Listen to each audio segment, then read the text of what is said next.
Good evening, everyone. I'd like to formally welcome everyone, including members of the gallery and press, to this council meeting. Sorry, live stream. Live stream. I did my bit. Now we're right to go. Thank you. Good evening, everyone. I'd like to formally welcome everyone here tonight, including members of the gallery, the press and residents joining us here online. My name is Councillor Brett Cunningham and I have the honour and the privilege of being the current Mayor of the Golden Plains Shire. Tonight this council meeting is taking place within the council chambers at the Golden Plains Shire Council Civic Centre, located in Bannockburn, and is open to the public. This meeting is being live streamed in accordance with council's governance rules, and I welcome any viewers joining us online tonight. As the meeting is open to the public to attend, if the live stream ceases at any time, the meeting will continue. I'll now recite the opening declaration on behalf of all councillors. We, the councillors of the Golden Plains Shire, declare that we will undertake on every occasion to carry out our duties in the best interests of the community, and that our conduct shall maintain the standards of Code of Good Governance, so that we may faithfully represent and uphold the trust placed in this council by the people of the Golden Plains Shire. Acknowledgement of country. Golden Plains Shire spans the traditional lands of the Wadawurrung and East Tamar people. Council acknowledges them as the traditional owners, custodians, and we pay our respects to both Wadawurrung and East Tamar elders past, present and emerging. Council also extends that respect to all Aboriginal and Torres Strait Islander people who are part of the Golden Plains Shire. We now move on to apologies and leave of absence.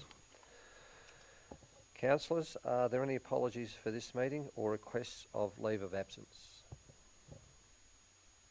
No, thank you. Confirmation of minutes. Councillors, we have a recommendation before us to confirm the minutes and confidential minutes of the scheduled council meeting that was held on the 23rd of July 2024. Can I please ask for a mover? Councillor Getson, thank you. May I please ask for a seconder? Councillor Gamble, thank you. Councillor Getson, you'd like to speak to the recommendation? Nothing further. Thank you, carried. I'll now put the motion to the vote. All those in favour? Carried, thank you. Councillors, are there any declarations of conflicts of interest?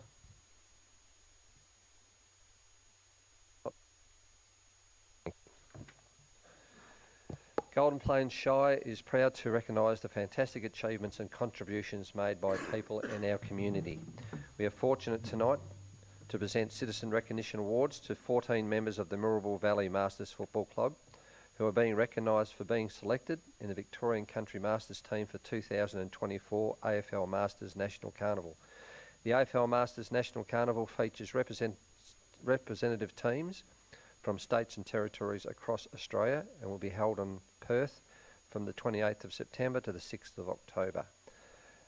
What we'll do is we'll call up 3 members at each time and we'll give you your certificates, and then we've organised afterwards to do a team photo out in the foyer.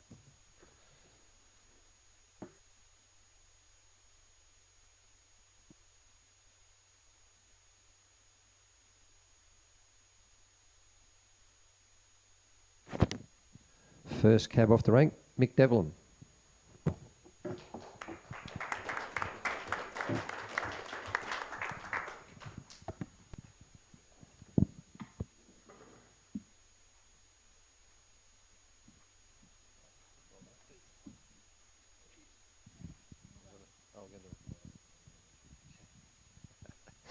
Kevin Murray, used to play for Fitz. Good to see you still playing from your old Fitzroy days, that's good.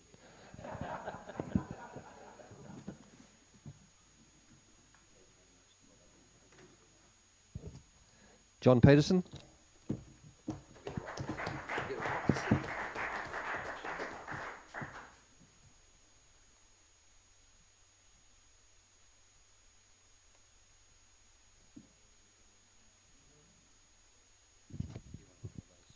I'll stick to the script. Yes, I will. So we'll have 3 people come up at once, if that's okay. Phil Cranage, Daryl Jones, Cole Mullen. Thank you. Malone.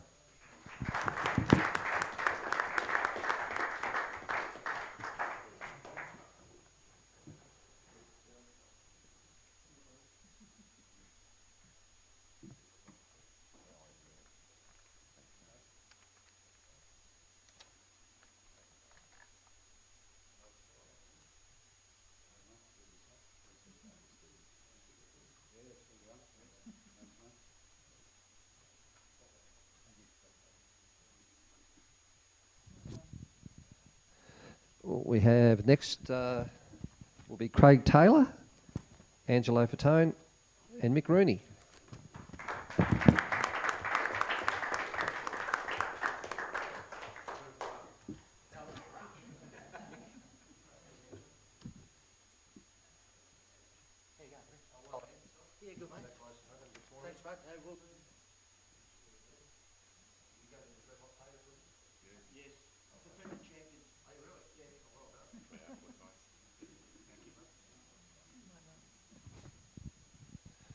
And Sean Faulkner, Michael Batty, and Gary Polglaze.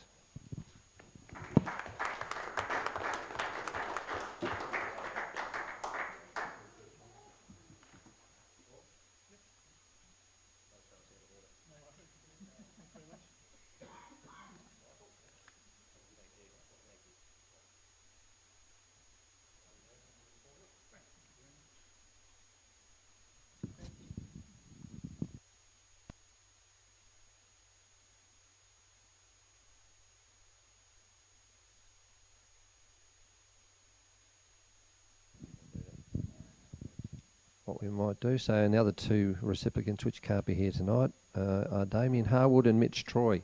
So I might just, one moment, I might just pop out the front with the team and have a group photo, is that okay? And I shall be back. Yeah. Do you want me to pop out the photo?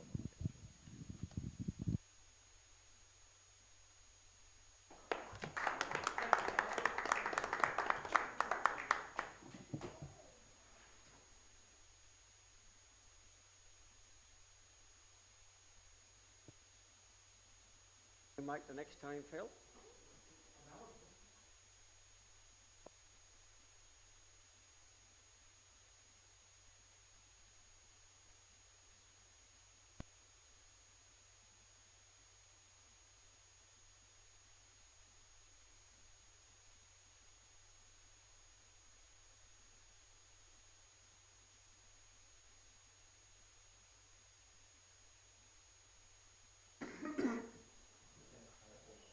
In the photo, yeah, yeah.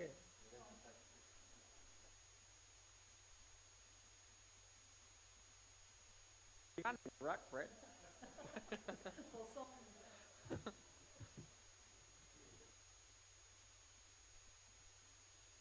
The orange boy. And they cut oranges out.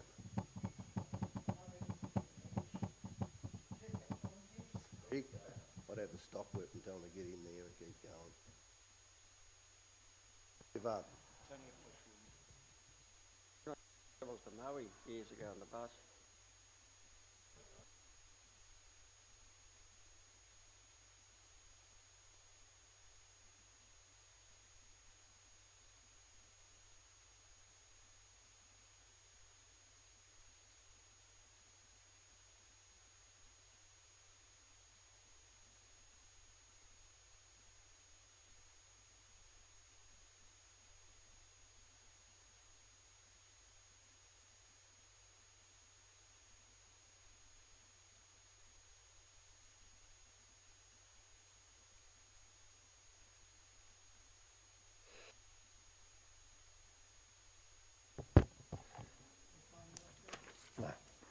Carry the water. Next we move on to public question time. Public question time runs for 30 minutes prior to the consideration of the formal agenda by Council. We consider questions received with notice from the public. I'll call each person who has submitted a question forward or online to come up to the microphone and ask your question as it was submitted. I note that question time is not an opportunity to make general statements or enter into a debate with Council or officers. The first question we have is from Annie Cranberry. Annie, are you here online? Yes, I am. Thank you. Thank you. You've got two questions. I'll ask you to read your first question, please. Thank you. Thank you. On the 22nd of August 2023, a question regarding the rationale for councils promoting intensive animal agriculture was questioned, highlighting the inherent risks involved. Council responded that this plan had arisen from a 2004 report and that amongst the consultees were Animal Farmers Barters, Western Plains Pork, VFF Chicken, and individual pig and poultry breeders. Given the exacerbation of climate heating, the millions of animals euthanised in the two major Golden Plains avian flu outbreaks, and the outdatedness of the report, would Council consider re-evaluating the strategy, this time including the views of epidemiologists, climatologists, and more equitable inclusion of plant-based agriculture to ensure that these risks are better addressed? Thank you, Anne. I'll now ask for Director Wheatland to supply a reply. Thank you. Thanks for your question, Anne. The Golden Plains Food Production Precinct Plan was updated in 2017.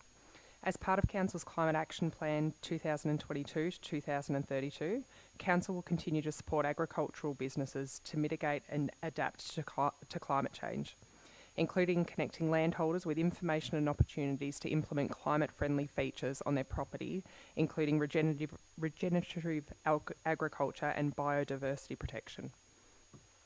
Director Wheatland. Anne, may I please ask you to read your second question?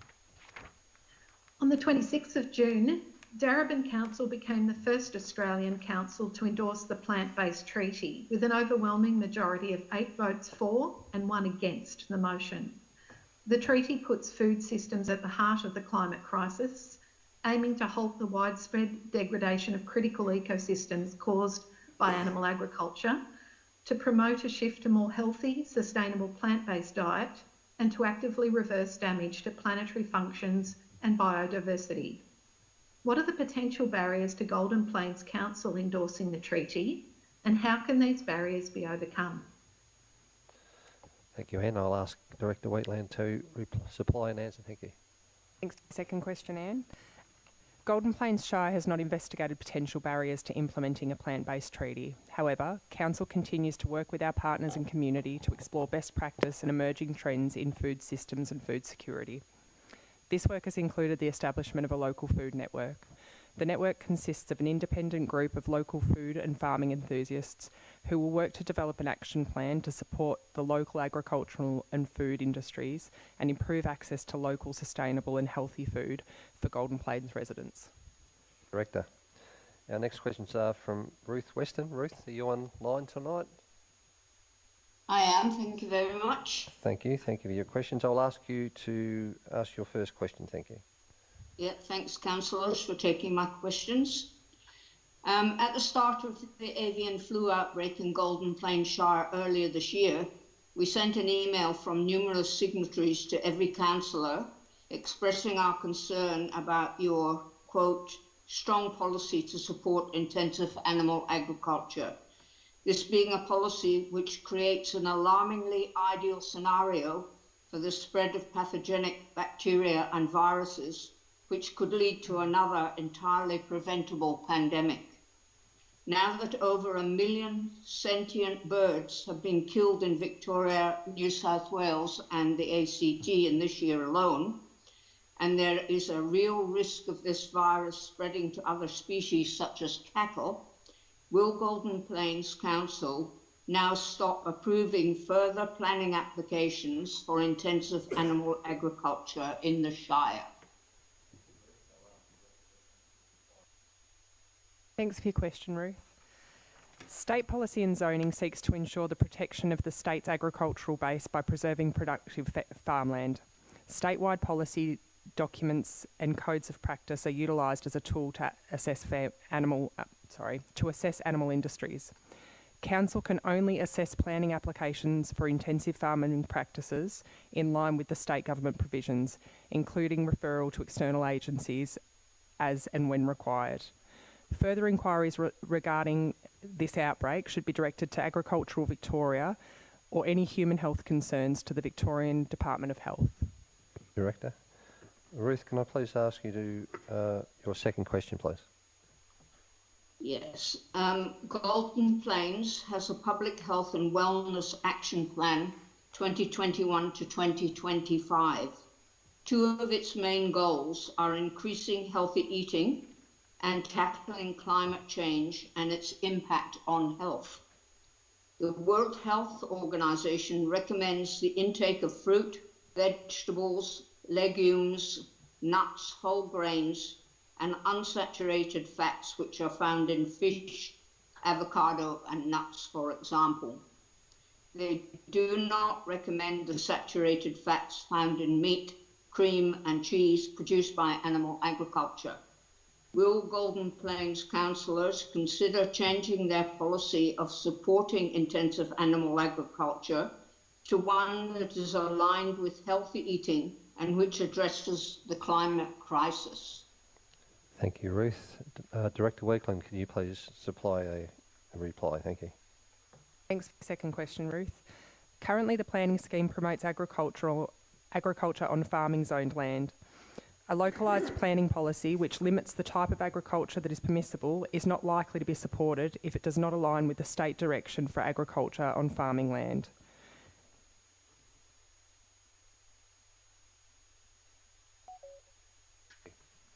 Thank you, Ruth, for your questions tonight. Next resident's Diane Roberts.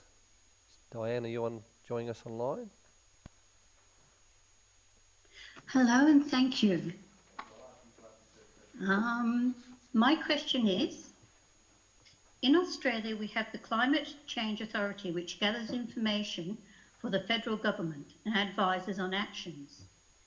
Now, as part of their information gathering, this is taken from the Climate Council of Australia, which has stated over 50% of methane emissions in Australia comes from animal agriculture, and it is the major driver in deforestation, leading to increased climate change. Also, as the recent outbreaks of avian flu have shown, in an increasingly unstable climate, factory farming becomes an incubator for disease. With higher temperatures, there will be worse to come. Therefore, to not only support but to promote animal agriculture is definitely not in the interest of the residents of this area, nor of the generations to come. It will make far more environmental and business sense at this junction to agree not only to a plant-based farming in the region, leading to a safer and more secure future for us all. So I would like to ask why Golden Plains is still approving animal agriculture businesses in the region when the federal and state government have made international and national commitments to address climate change.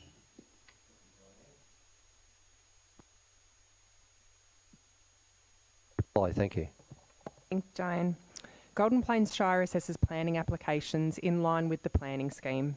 The Victorian Planning Scheme promotes agriculture on farming zone land. Thank you very much, and thank you, Diane, once again for your question.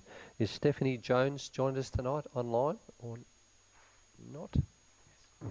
Here. Online. Thank you, Stephanie. May I please ask you for your question, please? Yes, good evening, and thank you for taking my question. Which is, last month there were numerous newspaper reports highlighting the significant risk of H5N1 bird flu that has rapidly spread to every continent except Australia, leaving a trail of death in its wake. Experts warn the strain is likely to arrive in Australia in spring. With the threat of massive destruction to Australia's native birds and the poultry industry, as well as the potential transfer between mammals, which includes humans, what actions are being taken by the Golden Plains Council as an intensive animal agriculture region to mitigate this risk? Stephanie, for your question. I'll now refer that to Director Wheatland to supply an answer. Thank you, Stephanie. When assessing risk and implementing risk mitigation relating to H5N1 bird flu, Golden Plains Shire Council continues to be guided by and seek advice from specialist government bodies such as Agricultural Victoria and the Victorian Department of Health. Thank you very much, Director, and I thank our residents for the questions tonight. Thank you all. Councillors, we now move on to consider the formal agenda. Firstly, at this point of time, I'd like to, on behalf of the Council and organisation, acknowledge Mike Tudball for his tenure as Interim CEO, acknowledge his work and commitment during his time, and best wishes for future endeavours. I wrote that in.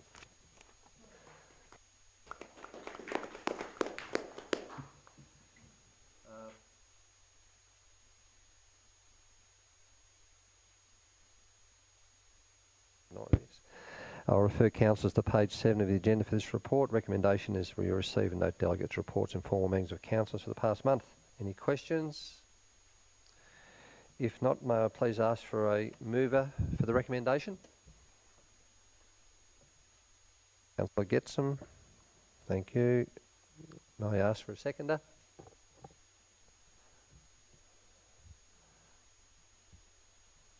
Councillor Kirby. Councillor Getson, would you like to speak to the motion, please? Yeah, thanks, Mr Mayor. It's been a little bit quiet, but I did attend Timbertown's annual general meeting forum in Warrigal in Gippsland, which was quite hectic. We did a tour up as far as Newgee. We called into a private hardwood sawmill, which most people will be aware of. All the timber stakes that go around to hold your trees in the garden come out of that mill. Also the marker posts that go into for engineers for marking out roadsides and whatever, they're all painted up there, about 6 or 8 inches of paint down the post. They all come out of there as well. So it's a very, it's a private industry, as I said, and they're going all right. We also then come back to Druin, and we visited another assembly mill which use all pine, and it's all done automotive, and there's they can build a whole house in 2 days, and they build it in the factory, windows in, shift it out, and the carpenters work on it, and they've got the whole frame and roof on in 2 days on site. That's all I have. Thanks, Mr Mayor. Thank you. Councillor Kirby. Thank you, Mr Mayor. I've had a very quiet month. I was meant to attend an event in Inverleigh on the other night, but my husband was very ill. But I'm looking forward to hearing the rest of the councillors and what they've been doing. Thank you. Any other councillors wish to speak to the motion? Councillor Campbell. Thank you. Thanks, Mayor. I attended the Rural Councils Victoria. It's the only council to attend this significant full-day forum near Seymour, Central Victoria, the part of Mitchell Shire. I didn't stay overnight. I'm conscious of the costs. Key speeches were delivered by Michaela Settle, local member for a large part of our shire, also in her role and capacity as State Secretary for Agriculture and Regional Development. She spoke in ways of finding to support rural councils better, biosecurity issues we just mentioned or heard about, and preparation for potential issues. Also the Tiny Towns Grant Scheme, Regional Housing and Wine Strategy. She made in her speech special mention of the special relationship with Golden Plains. We also heard from National Party Peter Walsh, who is highly critical of equitable funding going into rural, or lack of equitable funding going into rurals and regional councils. And ABC Ballarat Steve Martin emceed a panel which included well-known demographer, Cos, I've forgotten his second name. Maris. Samaras, thank you, Mr. Tubble. He spoke, he made some significant points. He spoke in Canberra not showing enough empathy for regional pain. He's speaking about the upcoming elections. He mentioned a new paradigm of younger voters, non-aligned with major parties, and he suggested a rising politics of grievance, saying we're about 10 years behind. Natalie Eagleton also spoke on the energy transition and seeing it as an opportunity and not a divide, suggesting it should have its own portfolio in government, federal government. Being the last meeting for this council term, there were many heartfelt valedictory speeches, resignations and recognition. Special mention for me for Councillor Mary Ann Brown stepping down. I think she's been an exceptional leader for the Rural Councils Victoria. I attended the full day, didn't turn out to be a full day in the end, but the MAV, Municipal Association of Victoria, full day function last week. This is the Victorian local government preeminent feedback and advocacy issue group from all 79 Victorian local governments, providing motions and direction back to the state government. One council, one delegate, one vote. I've been often having to get through over 50 motions, all devised and worked on for the agenda. Generally, the urban councils are supportive of sometimes unique needs of rural and vice versa, but there are issues which are close, and one vote difference can potentially send a very different message to state government. So as a Golden Plains delegate, I take seriously the responsibility of representing the consensus or majority position of council via the councillors. And I believe I did well there. The Battle of the Bands at Inverleigh was, to give you an overview, it was a really well-run, professional and successful event. There are about 8 artists or bands, and it took 2 to 2.5 hours. The judging, of which Mayor Cunningham was preeminent, down the front without his... No earplugs at all. No earplugs. Then best solo was Alaska Rogers, and the best band was a band called Software Update. Councillor Cunningham might want to add to that a bit later. But congratulations to the youth-led Freezer crew. They did a great job, and the youth development team. There were lots of family support there too, and the event itself was significantly oversubscribed or booked out. Also in Inverleigh, I attended the Zine Festival at the Inverleigh Hall. I've got with a little sample of a zine. There it is. This is what most of them are like. They're little booklets. This one's a horror story. They're generally lovingly hand-produced. There must have been about 30 tables there. It was a great vibe. I thank the organising supporters, which cater for younger creative and artistic residents who are very much part of a regional zine culture. And there was a highly supportive and diverse and creative kind of vibe in the hall. I should mention also there was a cheeky local who was particularly pleased to show me his zine on how to make Inverleigh the big town, more like the centre of the universe. It included designs for a monorail and a nuclear reactor. Lastly, I'll briefly mention the Bannockburn Community Plan launch held in the Library on Market Day and launched by Mayor Cunningham. I mention this just to encourage all residents to be involved in the formation and support of their community plan for their town. It was well received, and the community people were grateful and in recognising the help received from officers and the consultants in formation of their community plan. Thank you. Any other councillors wishing to speak to the motion? Councillor Sharkey. Yeah, thanks very much. Just very quickly, I attended a couple of library board meetings, one of which we adopted the budget, and also got to attend the Batesford launch of the community plan, and also tree planting day, which took half as long as I think what was expected, with probably twice the amount of people turning up that was expected. Everyone came along, and I think off the top of my head there was about 1,500 trees planted. Interestingly enough, given the significance of that area, it was quite a surprise to see probably more than half the people that attended were from the broader region, Geelong and outside. So it's nice to see that other land care groups and community members see the value of the area. So significant amount of work that was done down there, and congratulations to the environmental team that did hosted an exceptionally fantastic day, organising that in the background, along with the couple of local community groups in the area. So a very successful day. Thank you. Any other councillors? If not, just a bit of wrap myself. Very, very busy month. So I'll just pick out a few things. Once again I did attend the Battle of the Bands with Councillor Gamble. I had the privilege of being the judge. It was a ticketed event, so couldn't even get the Lady Mayoress a ticket, so that's how popular it was. But that was good. It was an extremely successful event, had over 150 people in attendance.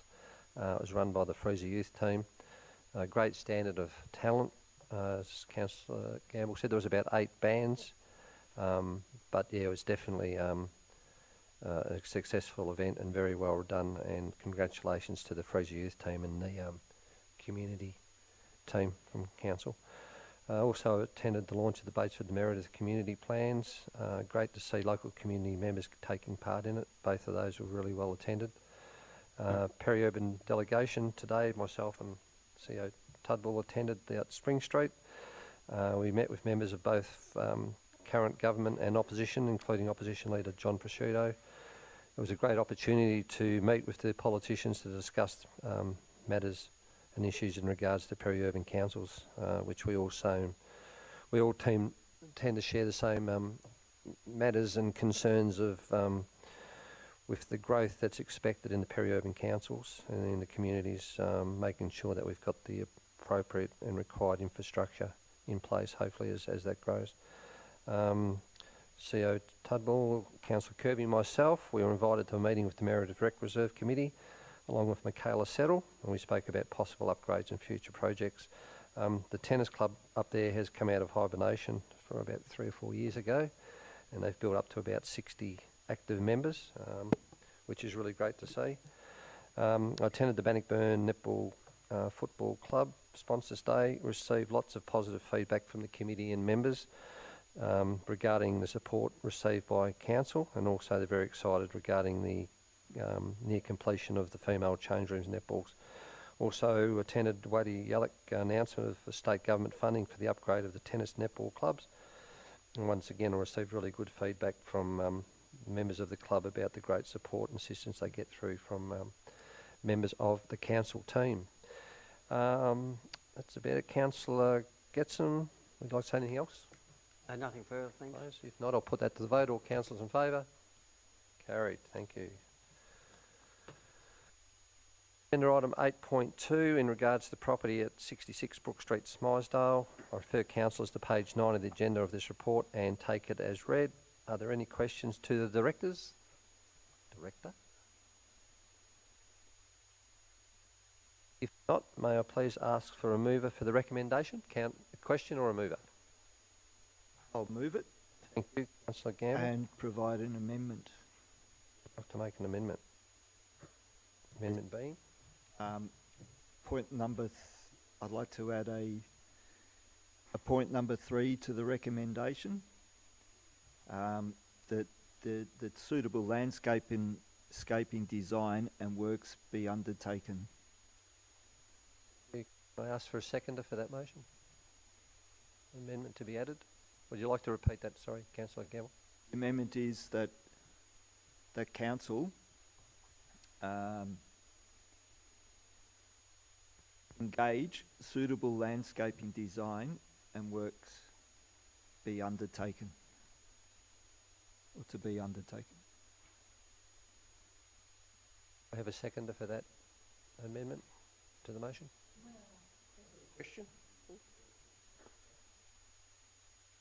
You can ask a question through the chair to the officers, yeah. Councillor Rowe. Thanks. Yeah, thanks, Mr. Mayor. Councillor Gamble wants to put in a third endorsement there. He says about landscaping. Is that after the building has gone, like with the vacant area of the building, or what's it actually mean? To make good once the demolition or removal occurs. Can you get some more detail to explain that? All the detail that there is at the moment. Question through the chair. Yes, just in the heritage report, it says that there is some plantings there that were done back probably in the early 1900s, and I'm just wondering if those plants would be able to stay in the vicinity of the building, or the demolition of the building, either way.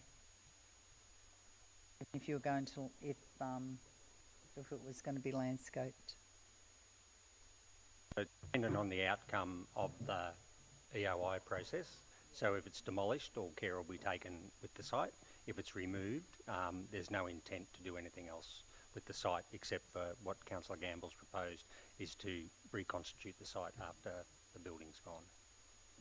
The short answer is yes. I ask for a seconder for the amendment. Whitfield.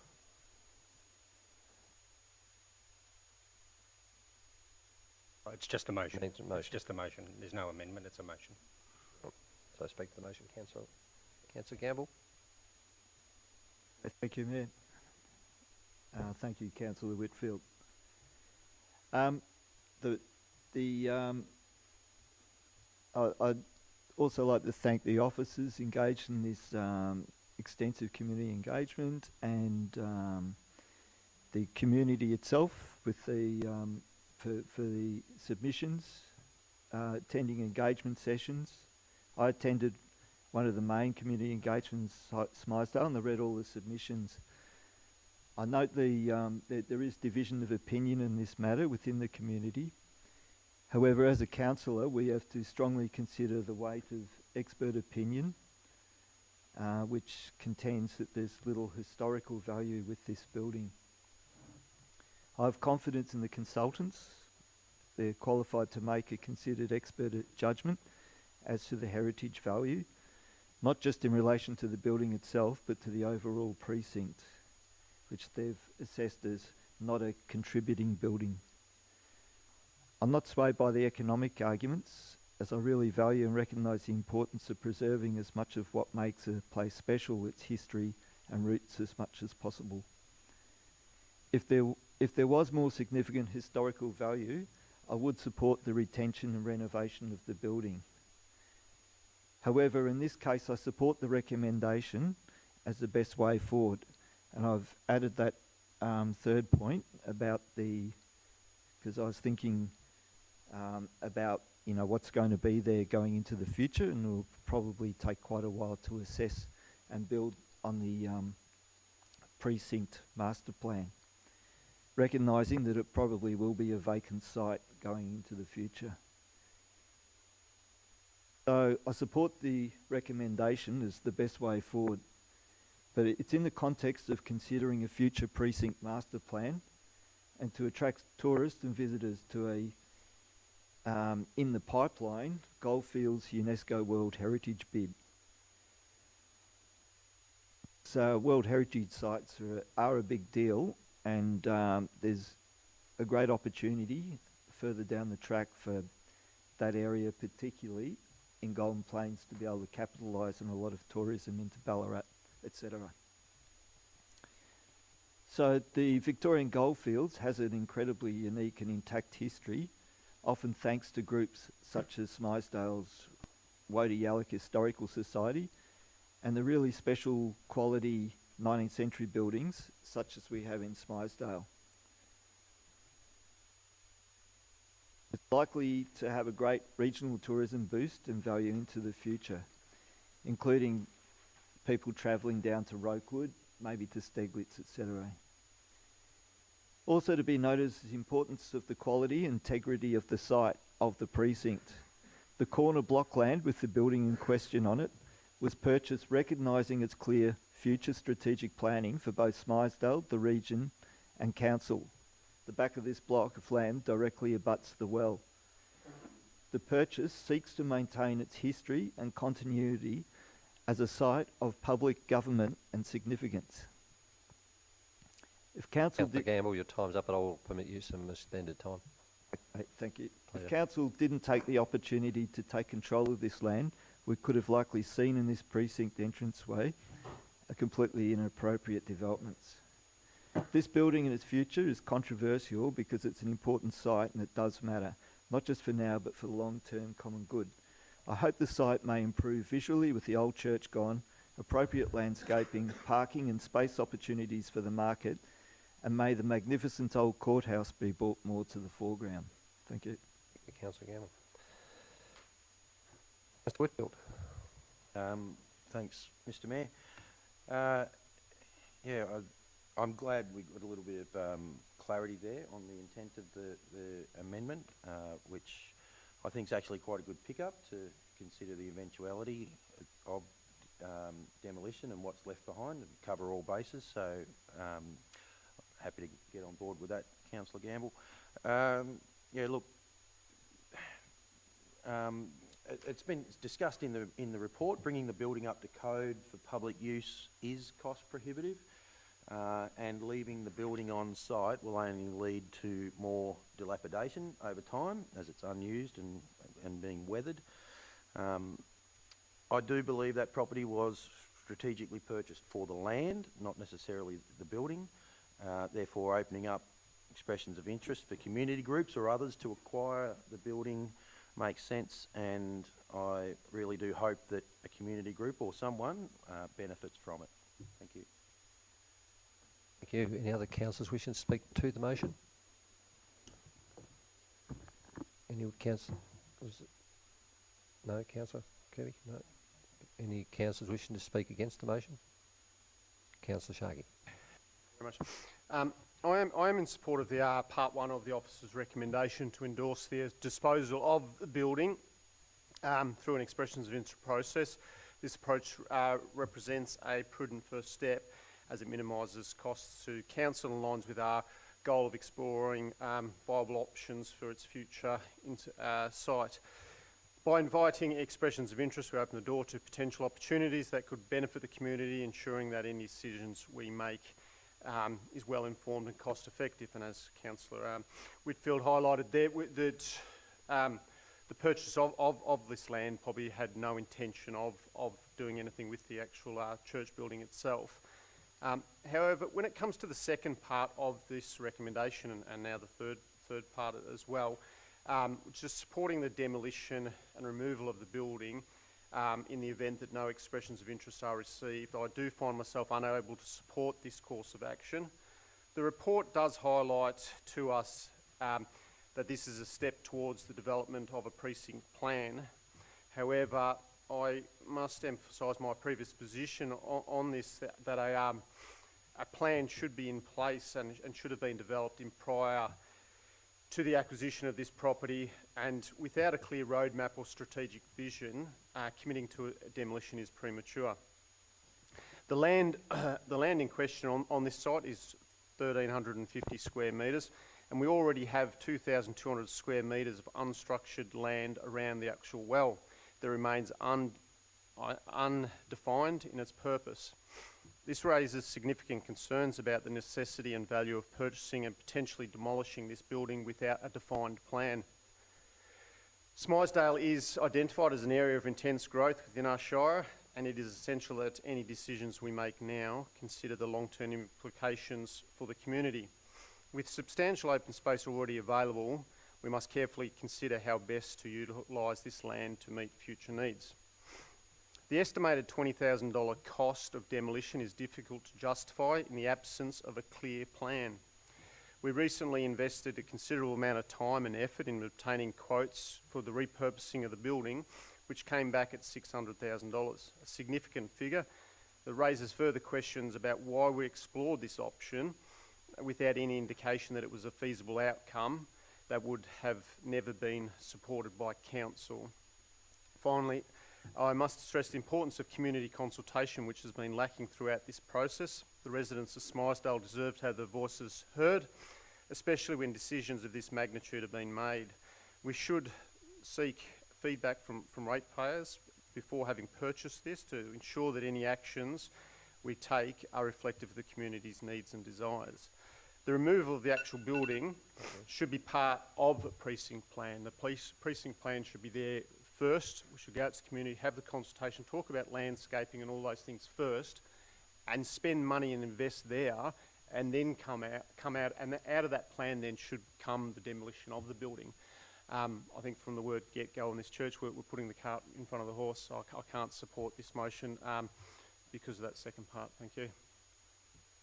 Any other councillors wishing to speak against? Yes. Speak against, Councillor Getson? Or against? Speak. Yeah. You against?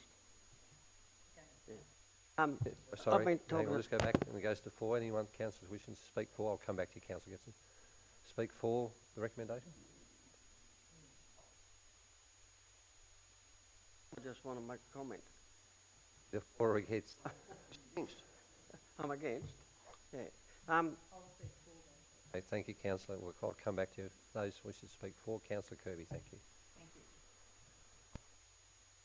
I fully endorse the recommendation by Council, especially if we can have an expression of interest process can be secured.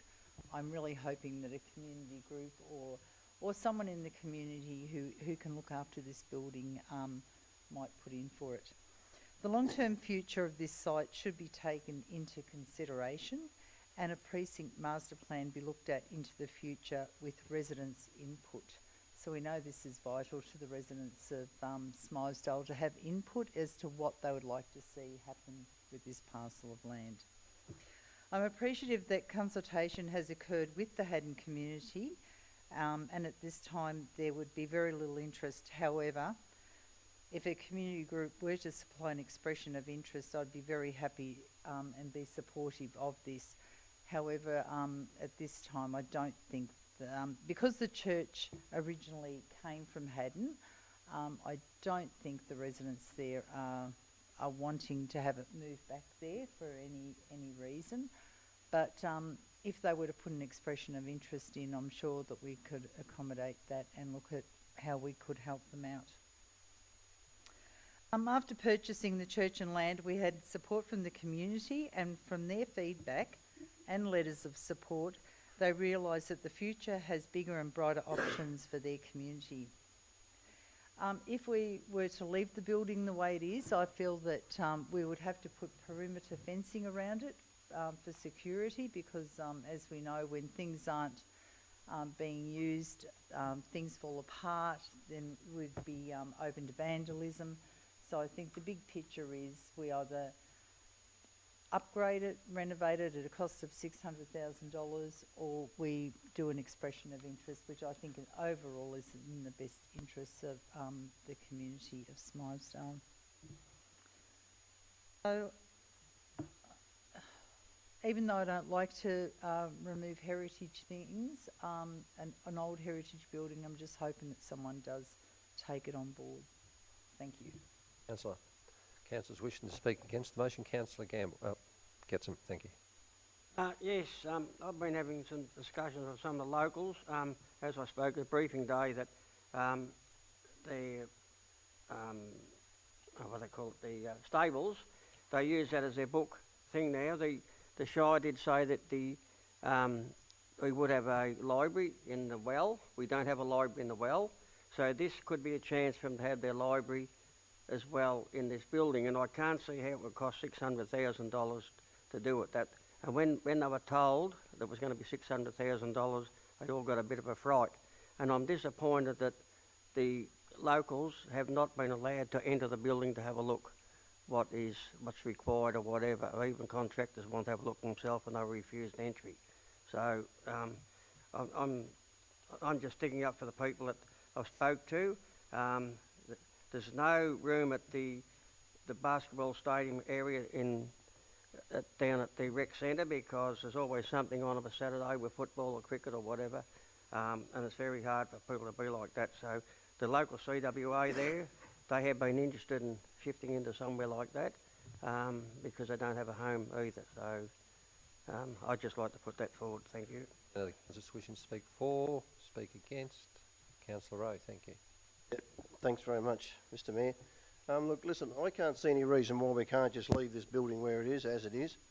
At this stage in its life, it's not as if it's going to blow over tomorrow. If it was, it'd be all barricaded off. So I'd just like to see the building there. We spent all this money to buy this building and the land that it sits on. If we knock this building over or demolish it or give it away or sell it for whatever sort of money it's worth, that asset's going to, we're going to depreciate that asset down by $177,500. So I reckon just leave it there and we'll see what happens down the track. Once it's down, knocked over, it's gone. That's the end of it. Thank you. Thank you, Councillor Rowe. Councillor Gamble, would you like to close, please? Thank you. Just firstly, Councillor Rowe's point, if there is no money spent on it, it will further degrade and be an eyesore, and I don't think people of Smythesdale want that as a main entrance to their town. In regard to why this property didn't have a strategic master plan presented already, it's because it was purchased. Originally, the purchase was brought on by a market opportunity, a rare opportunity to be able to obtain this site, this critical site. It's a corner block, the main entrance into Smythesdale. We then had to wait for the heritage report to assess the heritage value of the building, and I can attest that there was valid community engagement. It was quite transparent. As we hear, there are discussions right through the community both ways. There was also mixed views about many aspects to what was happening with it or what could happen.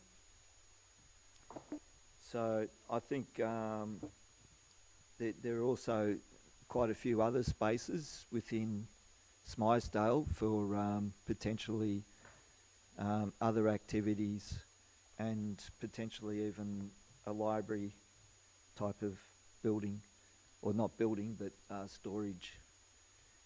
I know that the Wadi Yallock heritage room in the well is pretty full because there's a lot of committed people to the heritage there. And I can reassure the community that we will be supporting and prioritising that sort of activity in Smythesdale. And we also have the Northern Streetscapes project, which hopefully will advance in the future, not too distantly. Thank you. Thank you. Councillors, I'll now put the motion, including the applicable amendment, to the vote. All those in favour? Against? Motion's carried. Thank you. Division, please. Division. All those in favour? Councillor Kirby, Councillor Whitfield, Councillor Gamble, Councillor Cunningham. Those against? Councillor Getson, Councillor Sharkey, Councillor Rowe. Thank you. Being for consideration.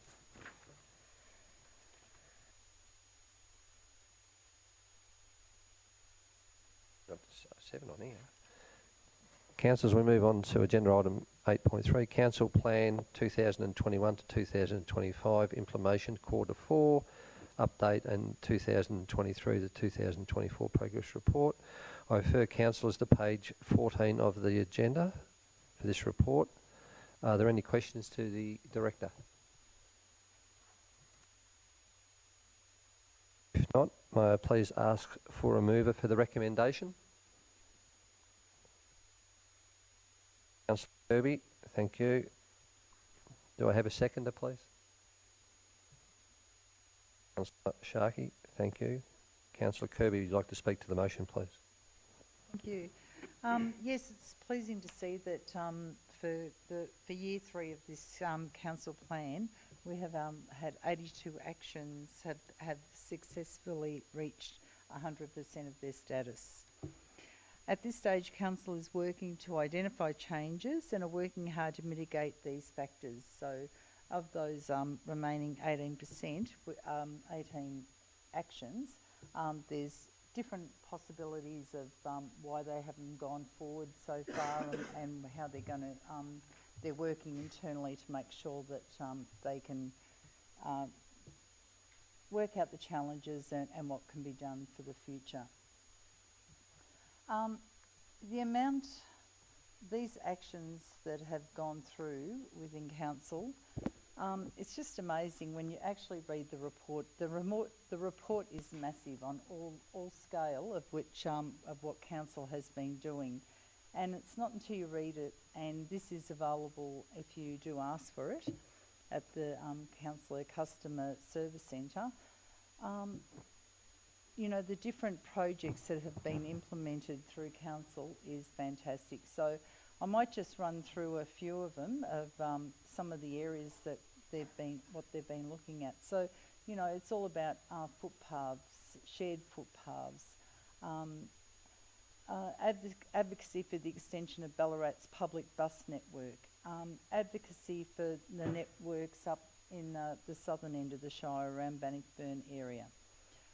Working with Vic Roads, so to make sure that, you know, when the residents ring and there's priorities for Vic Roads, that these are mentioned, and we tell Vic Roads that these are not our roads and that we need funding to support our residents.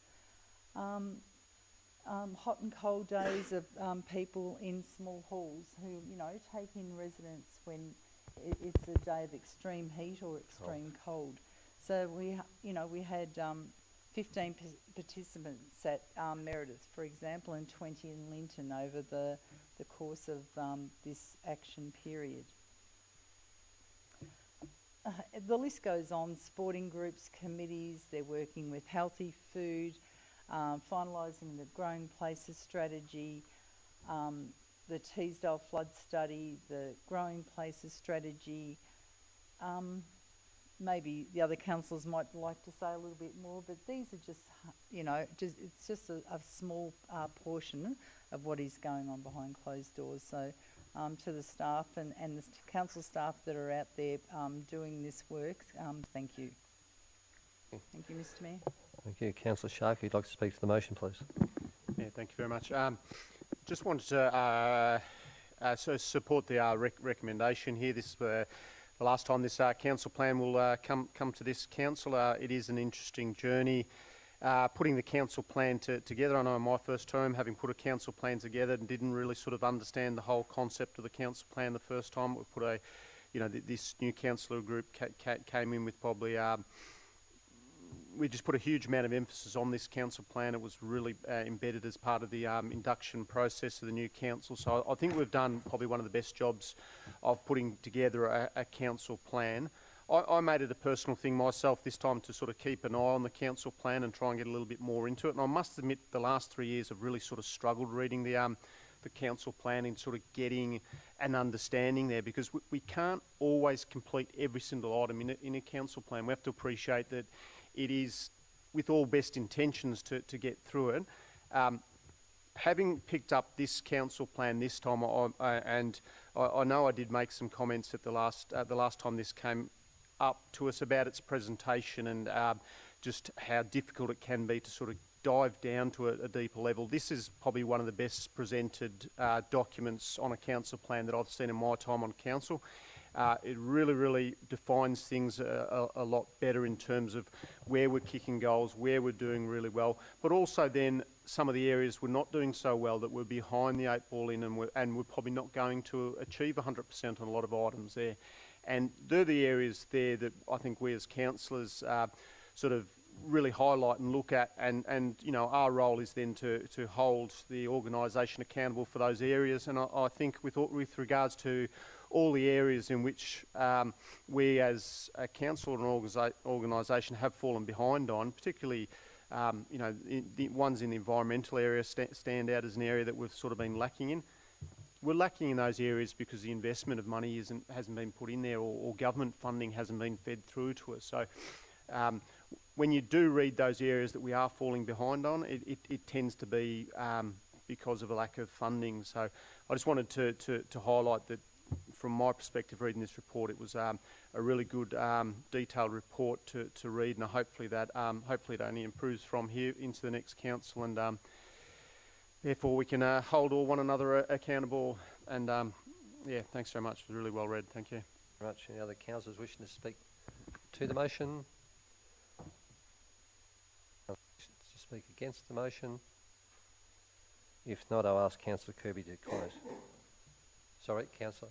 Yeah, sorry, I'd like to speak for, just briefly. Thank you. Yeah, I'm confident we're leaving the next councillor group with a fine body of achievements to build upon. I agree with Councillor Sharkey. There are things that we could have done better or succeeded more in, and it's disappointing that the budgets became a big limiting factor. Recognising, however, that this is our 4th and last year as a councillor group, but it's year 3 of the plan. So still not a finished body of work, even by the end of our term.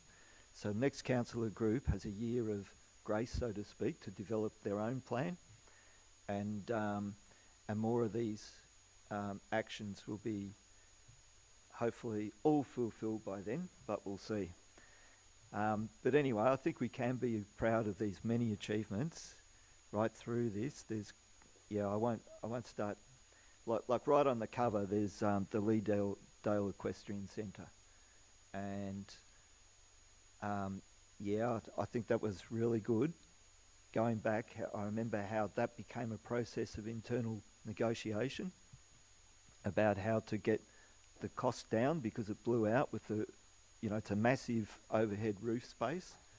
And it's fair to say there was I asked about it while we were up there at the opening, and there was a particular council officer who doesn't like to seek the limelight much, an engineer, and he did great works behind the scenes to get that up and running, or to see it finished. And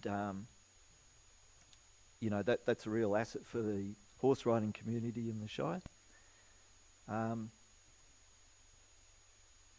I think it's worth also acknowledging the work of past CEO Eric Braslers in many of the positive achievements documented in this progress report. There's the actual setting the offices up and doing things like that negotiation for getting the shed cost down so that it became a reality. There's been battles like negotiating with the Rokewood Community Centre with the really big grant that we got for that, and making the best of it with the escalating costs that were sort of going up at a frightening rate during the period when we were looking at all the designs of the building. There's heaps of positives there, and I commend the implementation report. It's really good reading for all the things that have been achieved over that period at Q4. Thank you. Councillors wishing to speak against the motion? If not, I'll ask Councillor Kirby to close. Thank you. As we went around the room, then the different councillors spoke. It's very interesting that we as councillor know what's going on behind closed doors, but when it comes to our satisfaction survey, I don't think our residents really understand what 100% goes into what we do as a council. So whether it's if it's roads, if it's customer service, are we maintaining our buildings? Are we looking after our residents, our older generation? Are we, looking after the youth? This document would be absolutely brilliant to put out there and publicise before the next survey takes place. And that way the residents actually get to see what has been taken place in especially the 12 months previous to the survey coming out. So I just think it's something that we should take note of, and maybe heed to look at advertising a little bit of these, things, whether it's Facebook, in the local newspapers, some advertising just to promote what's actually been done. Thank you, Mr. Mayor. I'll now put the motion. All those in favour? Carried. Thank you. Agenda item 8.4, procurement policy update. I refer councillors to page 18 of the agenda for this report and recommendation. Are there any questions to the Director?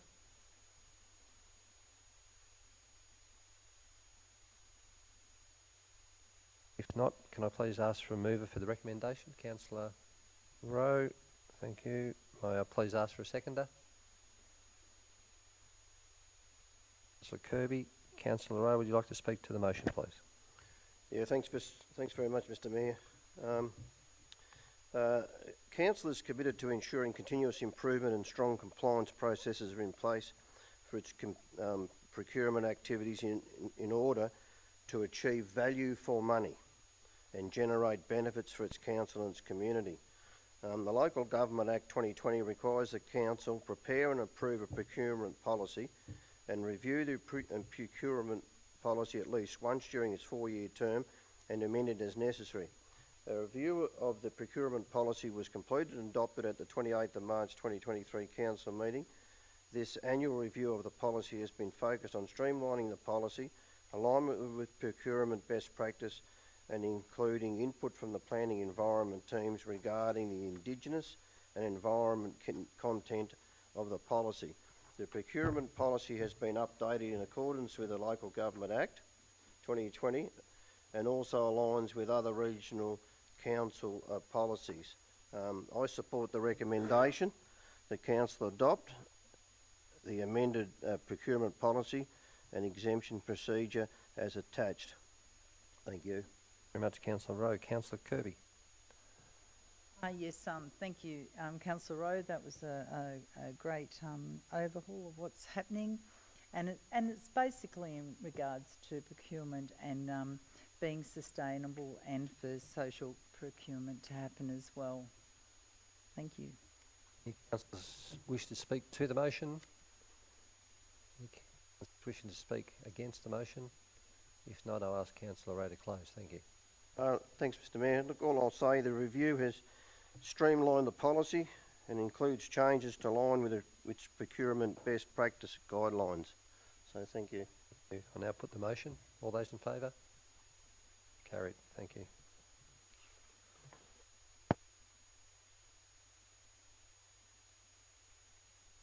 Agenda item 8.5, Fraud and Corruption Policy Review. I referred councillors to page 22 of the agenda for this report and take it as read. Are there any questions to the Director? Thank you. Can I please ask for a mover for this recommendation? Councillor Whitfield. May I please ask for a seconder for the motion? Councillor Kirby. Councillor Whitfield, you'd like to speak to the motion, please? Just briefly, thanks, Mr Mayor. It's quite procedural. The only changes made to the policy were references to other documents and legislation. Thank you. Very much. Councillor Kirby, would you like to speak to the motion, please? No, I'll go with Councillor Whitfield. Thank you. Any councillors wishing to speak to the motion? Any councillors wishing to speak against the motion? If not, I'll ask Councillor Whitfield to close. Now put the motion. All those in favour? Carried. Thank you. Agenda item 7.6. Public Transparency Policy. I refer councillors to page 25 of the agenda for this report and take the report as read. Are there any questions to the Director? If not, may I please ask for a mover for this recommendation?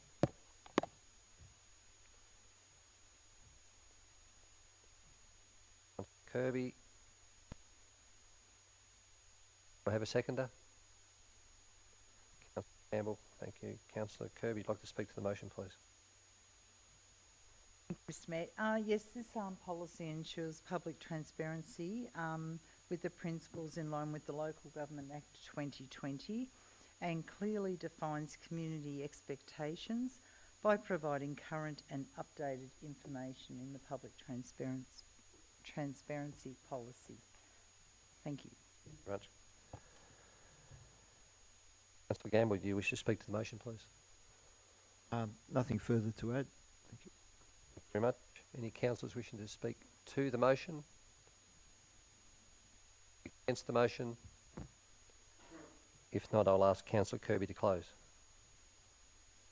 This is a vital document, so it just it's one of them ones that we have to be on the ball with, and if anyone would like to look into any of Council's actions or for freedom of information, this is the document that the residents would look at.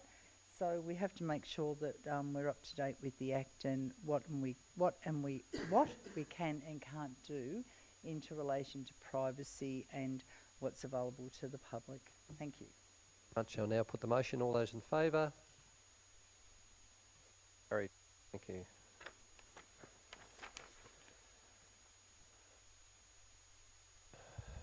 Agenda item 8.7 regarding Community Vision 2040 refresh. I refer councillors to page 29 of their agenda for this report and take it as read. Are there any questions to the Director? Not, may I please ask for a mover for the recommendation?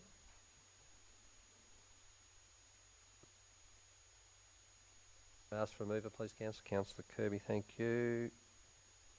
Do I have a seconder? Councillor Gamble. Councillor Kirby, you'd like to speak to the motion, please? A refresh of the community's 2040 vision has only had minor priority areas and or other themes missing. These changes included an increase in events to 5.8%, 2.9% for housing and affordability, and to target groups which are the aged and young people. The community vision will guide the development of the council plan through from 2025 through to 2029. We have spoken about this before in council, and we do thank all the residents who took part in doing the refresh. However, we must acknowledge the people who did the original 2040 vision and the amount of detailed work that they did put into this, and we know that there wasn't many of them who come on board this time for the refresh because it was a long process, and they worked very hard on it. But just to see where we are after COVID, after what their people's vision are, what their visions are, if they've changed, well, you know, this is what we've heard. So they just want to see us just advocate a little bit more and target areas that may not be as reachable or so that you can actually see them a lot clearer in the document. Thank you, Mr. Mayor. Very much. Lost my spot. Councillor Gamble, you'd like to speak to the motion, please? Yes, thank you. Yeah, as a refresh, it's a really good, concise document.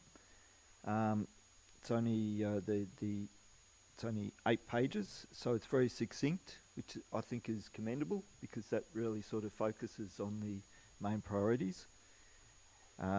Page 3, you can see there's just those basic details, like with in our shire, there's 56 communities, 16 towns, and 23 community plans. So, and a figure there that really was impressive for me was 22% of residents volunteer for over 1 hour a week. That's really impressive. And I'm not sure how that compares with other shires or councils, but I reckon it's be right up there. Other interesting figures up the front there are the anticipated by 2040, the year 2040, we're going to have over 40,000 residents. So that is a very big increase, and it will affect the shire unequally and probably in dramatic ways, transforming sort of ways in some parts of our shire. So we're going to talk about that a bit later. It's another item on the agenda. So I also like the basic structure of in the vision where it just says what we want or what we need, and I think that's really succinct. It's a guiding document, but there has been much work and consultation behind and below that we have to acknowledge, like Councillor Kirby did. All the community engagement and the office's dedication for putting both the original and this one together.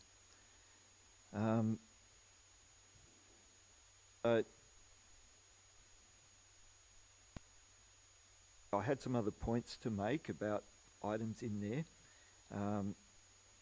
I lost my place a bit, but one of the main points that I saw was the community's desire. This is probably a post-COVID thing, and that's one of the reasons we did a refresh. It's because of the situation changing after COVID, was the desire for more events in the community, and so that's been noted strongly. Thank you. The buzzer. Scared me there. Any other councillors wish to speak to the motion? speak against the motion? If not, I'll ask Councillor Kirby to close. Yeah, I just believe that option 1 is the best way to go. Adopt the refreshed Community Vision 2040 statement. This is recommended to reflect the feedback provided through the community engagement that was presented to Council in May 2024.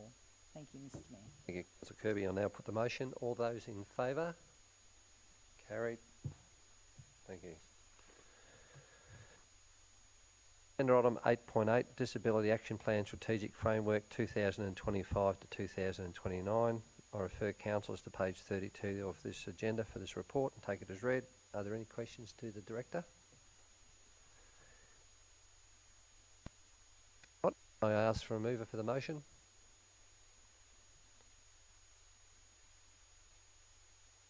Councillor Kirby. I ask for a seconder.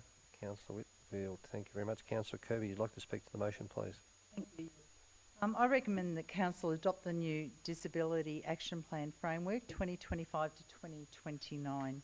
During the public exhibition, there was no further feedback, therefore no further amendments have been included in this document. Council officers, however, will continue to monitor the plan, especially as our population grows and community expectations evolve and chronic health conditions increase. These are changes that will have a range of impacts on the services and facilities provided for with people and their disabilities.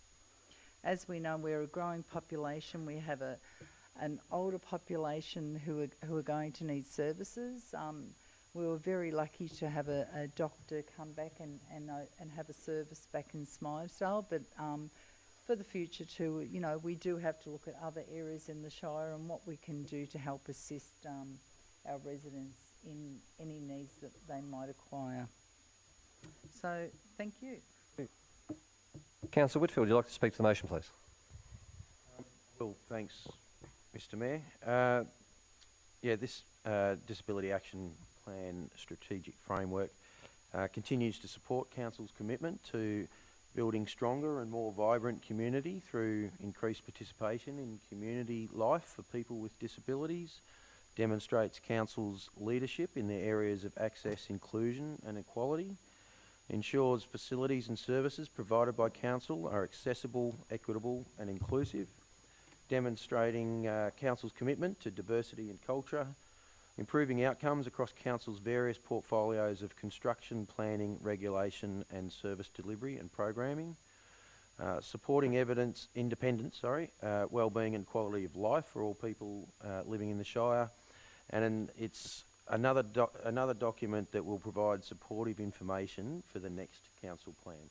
Thank you. Councillor Whitfield. Any other councillors wishing to speak to the motion? Any councillors wishing to speak against the motion? If not, I'll ask Councillor Kirby to close. Thank you, Councillor Kirby. I think this document will actually support Council's commitment to the strategic plan that will foster accessible and inclusive, make us a accessible and inclusive municipality for the next 4 to 5 years. Thank you, Mr Mayor. Councillor Kirby. I'll now put the motion. All those in favour? Carried. We now move on to agenda item 8.9.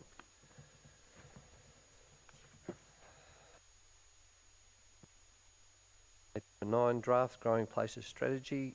I refer councillors to page 35 of the agenda for this report and take the report as read. Are there any questions to the councillor, to the director? If not, I please ask for a mover for the recommendation. Councillor Whitfield. Do I have a seconder? Councillor Getson, thank you. Councillor Whitfield, would you like to speak to the motion, please? Yes, I will, thanks Mr Mayor. I'm happy to endorse the draft Growing Places strategy out for community engagement. Putting this together, some consultation has already occurred around the community. I think from memory it was in about 3 places with good attendance.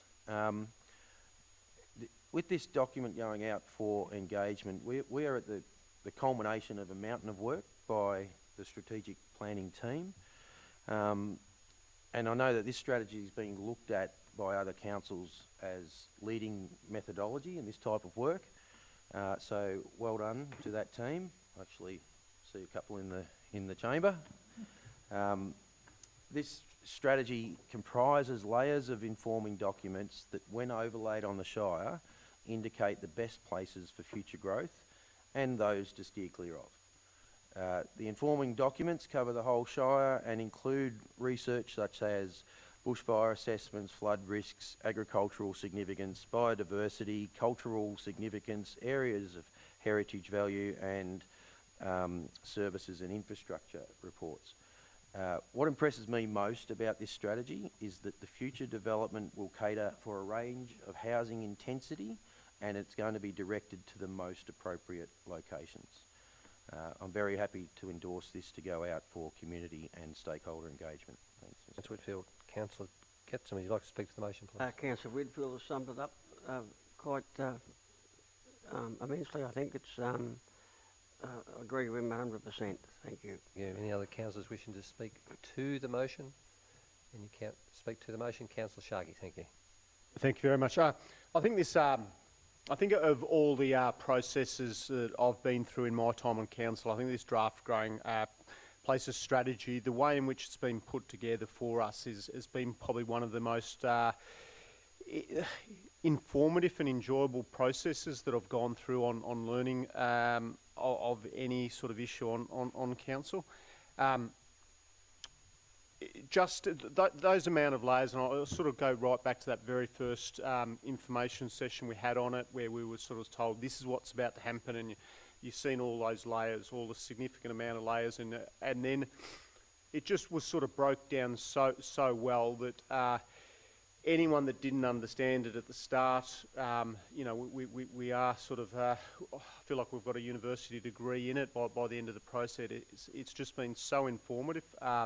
There's been so many parts, you know, the fire assessment part of it has, you know, wiped out a significant amount of area around the Shire that has been deemed dangerous, things like that. Just all the different layers there that have gone through it. I must admit, it is one of the most informative processes I've been through. Just in the executive summary here, I do like this one sentence here, that the draft Growing Places strategy is an evidence-based depiction of the preconditions for future growth.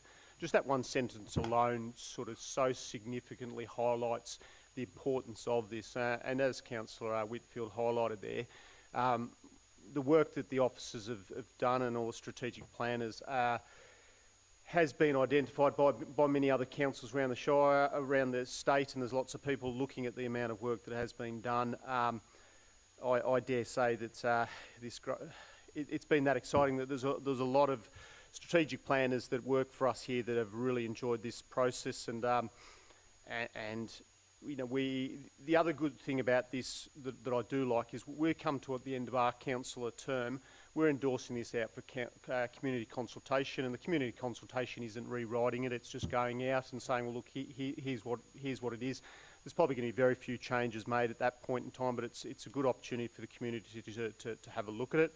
But it's going to be the next council that endorse this, so it is one of those nice pieces of work that will be picked up by the next councillor group. They will be given a run of all the work that has been done, and then they will have formally adopt it. So congratulations to all the team that have done a fantastic job on that. And as I've said 6 times already, I've really thoroughly enjoyed the process.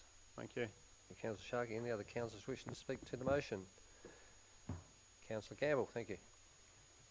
Yes, I'll echo what's been said previously. Just noting, it's from the executive summary. It is a high-level plan that identifies where future housing could be located as the Shire's population increases to 2050 and beyond. And that's what we mentioned before with the population figures. Likely. And also, ultimately, it's about directing the right housing to the right places in a way that delivers net benefits to current and future communities and preserves the Shire valuable assets and country feel. Furthermore, the right places means locations that are safe for people to live and where they connected to the foundations for a good life. I think that overall perspective that we're keen and serious about providing housing for a good life is really important and a really good guiding principle for the way forward. So, well, this document is looking to help councillors and officers, the organisation, to manage the growth strategically and finding those appropriate places in the best way possible. So it's been that's a really big task when it's broken down to all the layers that was mentioned before. I'm amazed it's only 28 pages in the end there, because there's probably thousands of pages of work has gone into it. So thank you to the officers, and great to see it finished, and I'm sure it'll help our Shire be a great place to live in the future. Thank you. Councillor Campbell. Any other councillor who should speak to the motion? Councillor Kirby, thank you. Thank you. Yes, I'd just like to congratulate the planning team on putting this together. As was previously mentioned, this is a massive document and a lot of work has gone into it. This has seen 3 lots of councillors. This started approximately 6 years ago, so this is going to see the next lot of councillors after the elections. So it has had a whole range of different views from different ones around this table, the previous table, and it will see different views from the next council around the table. As we know, our Shire is a very, very big Shire, and as was spoken about, the different layers that have been put on this, I'd just like to note that one of the main pieces to the state planning policy requires that human life to be prioritised over all other planning considerations.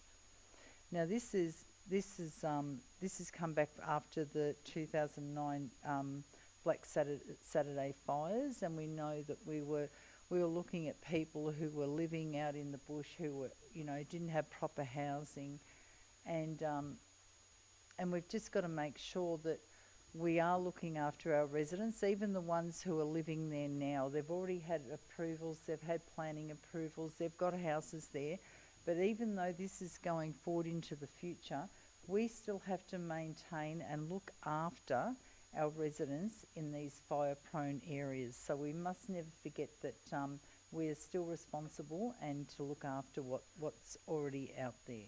So whether it be Daryl, Smythesdale, it could be Steglitz, we've just got to make sure that we do look after our residents. We know that there's a lot of different areas as well within this, so whether it's for economic development, for new homes, new housing, we realise that a lot of this work cannot be underestimated, but at the same time we've got to realise too that we do have a lot of smaller, as we said, 56 communities, 16 townships, so we've got to make sure that we're looking after our small towns, we're looking after our schools and kindergartens to make sure that they are viable for the future, and we're just not thinking of the bigger populations within our Shire as well. But congratulations, and look forward to endorsing it. Thank you. The other councillor wishing to speak to the motion, those speak against. Could I just make a point of clarification? The fact that this is a draft going out for community engagement, and so there's a chance for more feedback, more input, and perhaps some changes to be made. Yeah, Councillor Campbell. Councillor Whitfield, would you like to close, please? I will, just briefly. Thanks, Mr Mayor. I think the way councillors have spoken, it's evident the enthusiasm that is behind this piece of work. And I think we might have fluked it, but it's incredibly timely given the government's ambitious housing targets that have been put to everybody. So to have this ready to go, shovel ready, so to speak, is very timely and fantastic. And just another highlight in the document is after the layers have been done, the what's left map, which shows quite clearly where we can expand and grow and where we can't. So well worth a look for anyone coming to look and invest and build in Golden Plains. That'd probably be the first document you'd pick up. Thank you. We'll now put the motion. All those in favour? Carried. Item 8.10, Planning Scheme Amendment C102 GPLA, Policy Neutral Amendment. I refer councillors to page 41 of the agenda for this report and take the report as read. Any questions to the Director? If not, do I have a mover for the recommendation, please? Councillor Gamble, thank you. Do I have a seconder?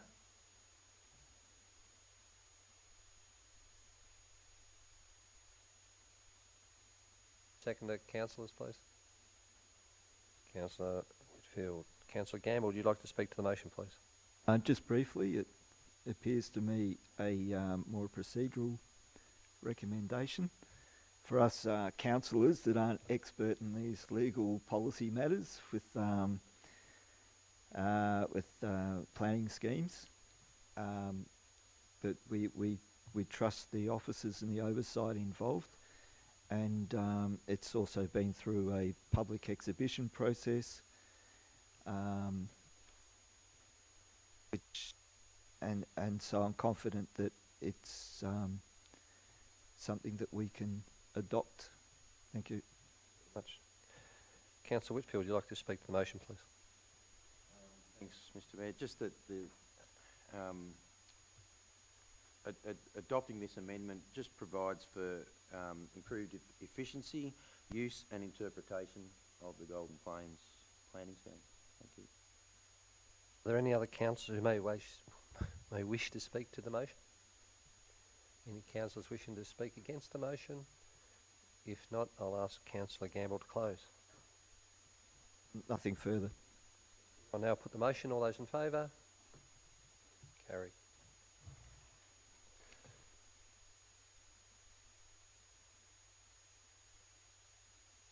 Agenda item 8.11, Bannockburn Integrated Water Management Plan. I refer councillors to page 45 of the agenda of this report and take it as read. Are there any questions to the Director? Councillor Kirby.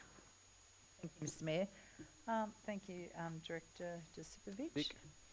As this plan will be online, will Council have available support for residents who do not have access to a computer or do not know how to operate or access them? As we know, older persons within the community have valuable knowledge on creeks and waterways, and I just think that I'd hate to lose the chance to get some of their valuable insight into what they know about living in this area for a very long time. So to capture everything. Thank you. Good question, Councillor Kirby, and through you, Mr. Mayor.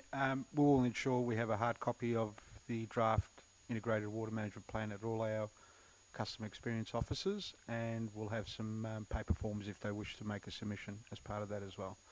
And if they need assistance with understanding any element of the plan, etc., there'll be contact numbers they can call within our environment sustainability team. Thank you very much. Do I have a mover of the recommendation, please?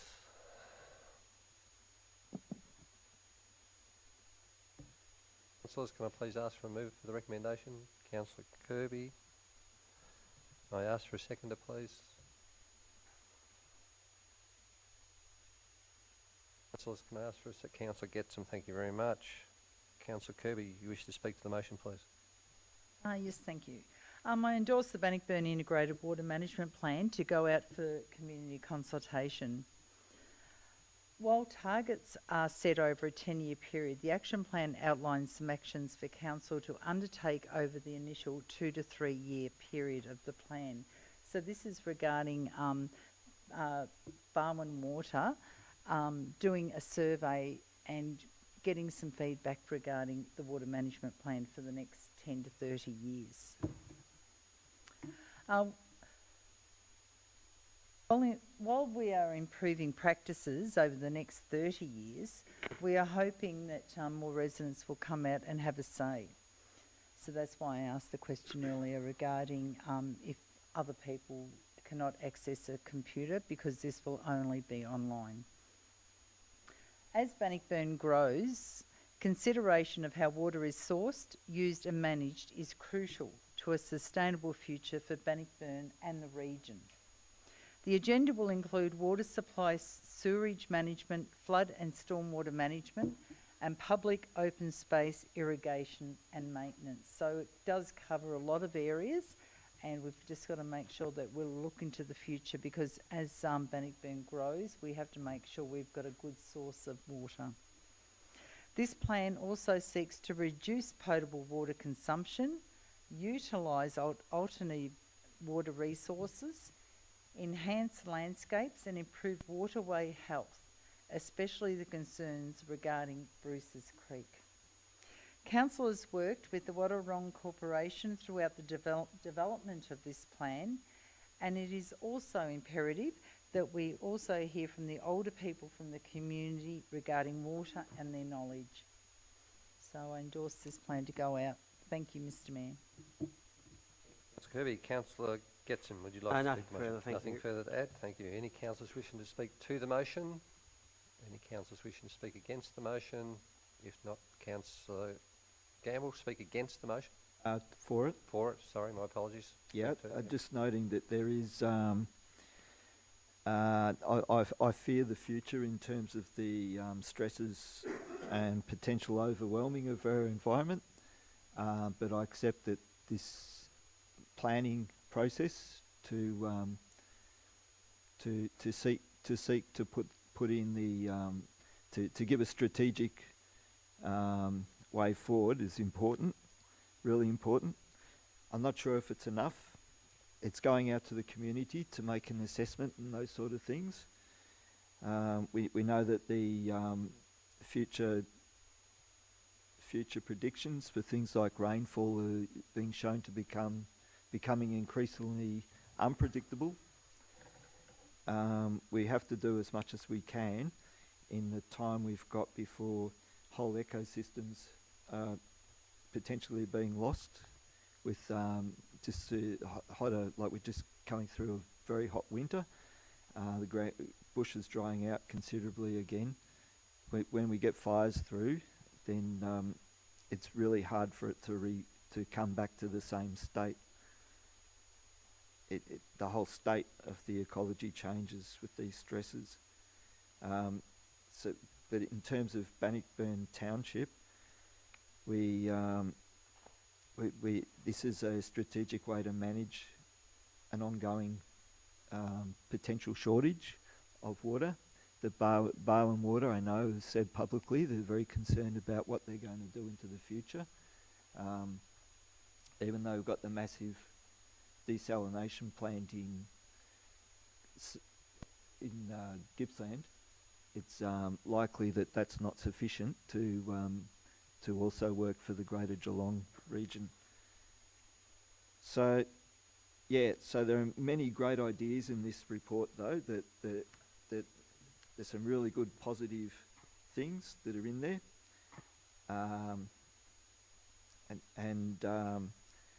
I recommend that people have a look at it, and so I endorse it going out for the community. Kirby, I ask you to close. Thank you. So I'd just like to say that this public consultation process will be conducted by an online survey, and will commence on Wednesday the 28th of August and close on Monday the 16th of September. Just following on, there is 4 objectives to this survey, and it will be community values are reflected in the way water is used and managed.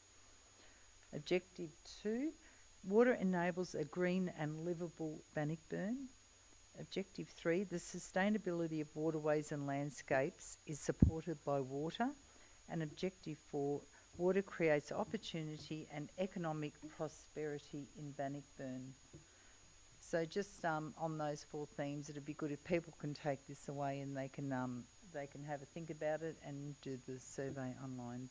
So I endorse this to go out to the public. Thank you, Mr. Mayor. All those in favour? Carried. Agenda item 8.12, Inverleigh Drainage Improvement Project Proposed Solutions. I refer councillors to page 52 of the agenda for this report and take it as read. Are there any questions to the Director? Councillor Rowe, thank you. I've got two questions here, please, if we could get them answered. 35 Kings Road, was there any overflow flooding in November 2022 on that residence? I'll have to take that on notice. I know there was overflow flooding in Kings Road. I'm just not sure which address. Okay. And the next question is, you mightn't be able to answer it either, is have we done any flood modelling of 35 Kings Road? Well, it was included in the overall catchment modelling that we've done, yes. You have? Well, so the catchment area included all of Faulkner Road and all the properties on King Road south of Faulkner Road to where the outfall is on the farm zone, in the farmland. Thank you. Do I have a mover for the recommendation? Councillor Whitfield. Mr. Mayor, I'd like to put forward an alternative motion.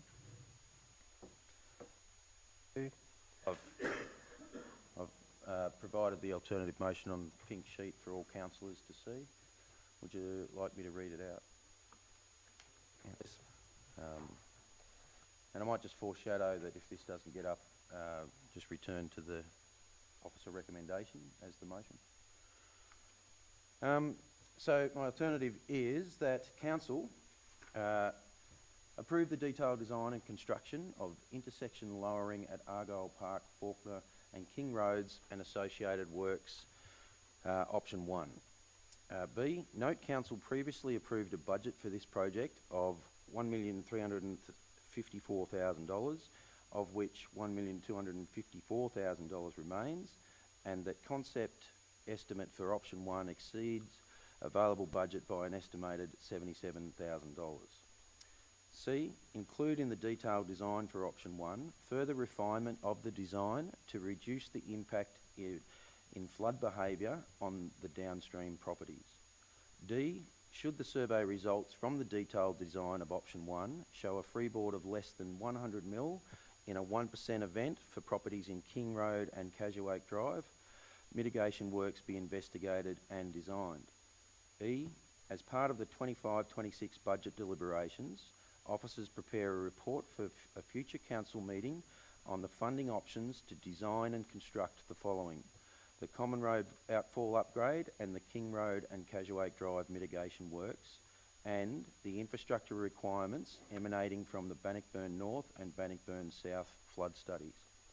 And G, note final budget requirements will be reported to council as part of the construction request or tender process. Councillor Whitfield.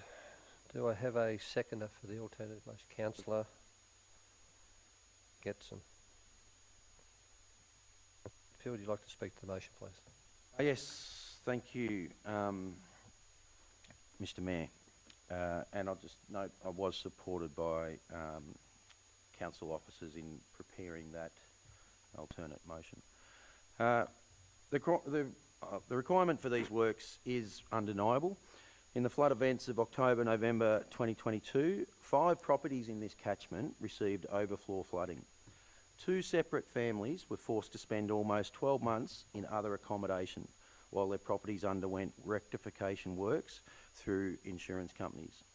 6 of the 7 councillors here toured the impacted properties and saw for themselves the heartbreak and the upheaval. At the May 2023 council meeting, councillors voted to allocate funding and support the delivery of the recommended drainage rectification options.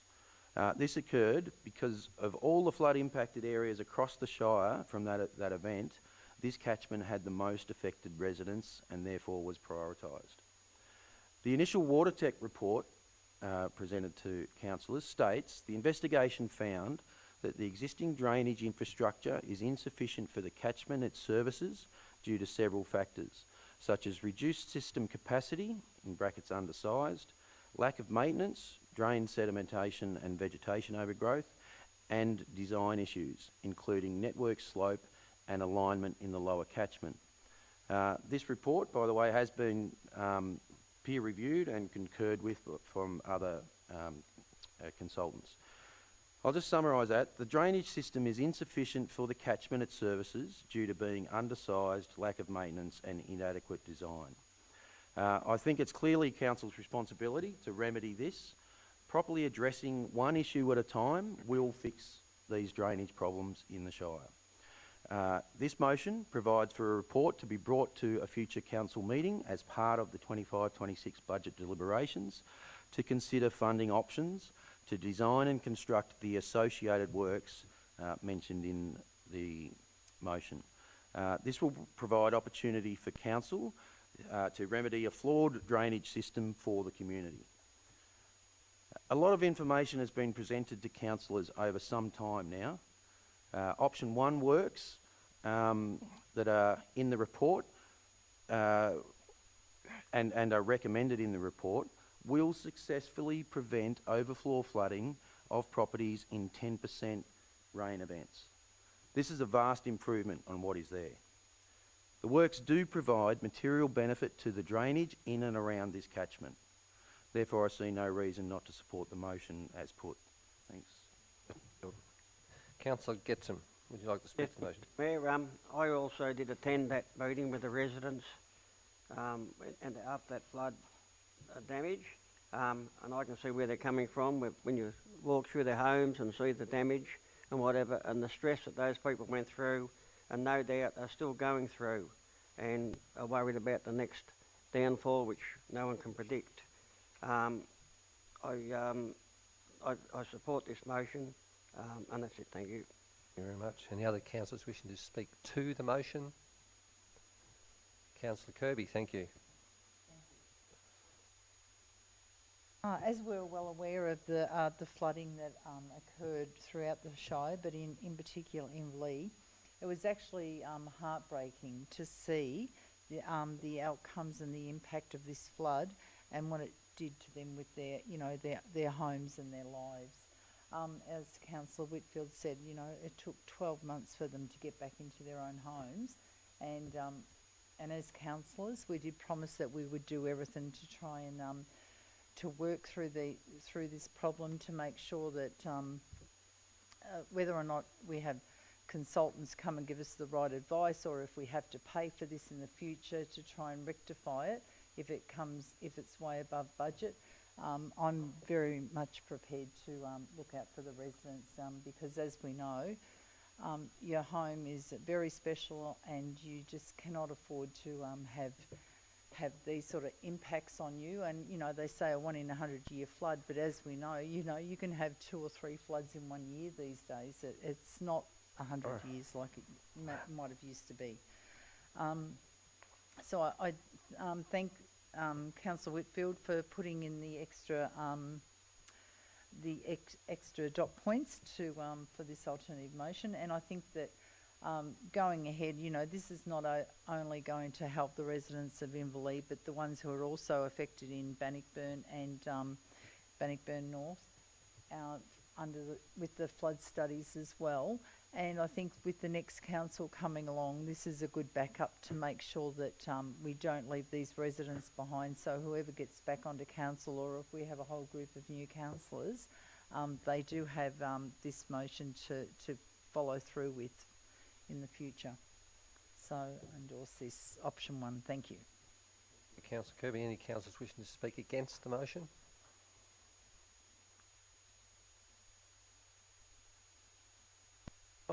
I'll ask councillor. Wish to speak on it. Sorry.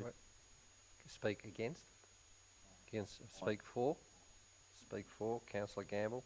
Thank you. Thanks, Mayor. Yeah, look, it's a very high cost solution, unfortunately. I support it, but we've got to recognise this is a massive hole for capital works, other capital works that in lieu of this, and the effect it has on our budget. And I worry it could be seen as a precedent for for other issues such as the Bannockburn drainage issues that will leave us in a position of financial unsustainability. It's something that we should be fully supported for by the specifically by the state government, or you know, local councils need assistance on these issues. I do support it. I recognise though that you know, going forward, this is like climate breakdown. One of the effects is not all the big events, it's these insurance issues where things can't be insured. And that's what is of most concern and threat to the people in their houses, that their houses were becoming worthless if it was repeatedly flooded. So 1 in 100 year flood events are no longer that. So wherever, I'd advise people, wherever they've got houses or they're looking to buy, they really need to assess carefully whether it's a valid, safe environment going forward. So you need to get a critical survey considering these climate issues. I was thinking about it back in the day. This is a bit left field, but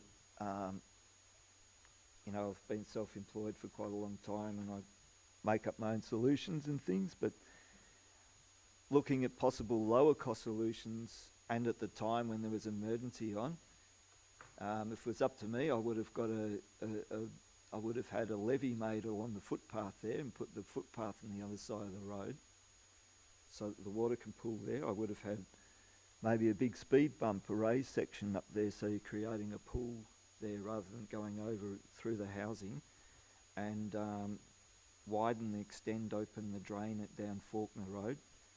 I would have deployed basin, a big petrol pump at the Gregory Street Basin to stop that overflow situation, where it could have. We were getting these flooded, the high level rainfall was coming like once a week and it built up, the ground was completely saturated.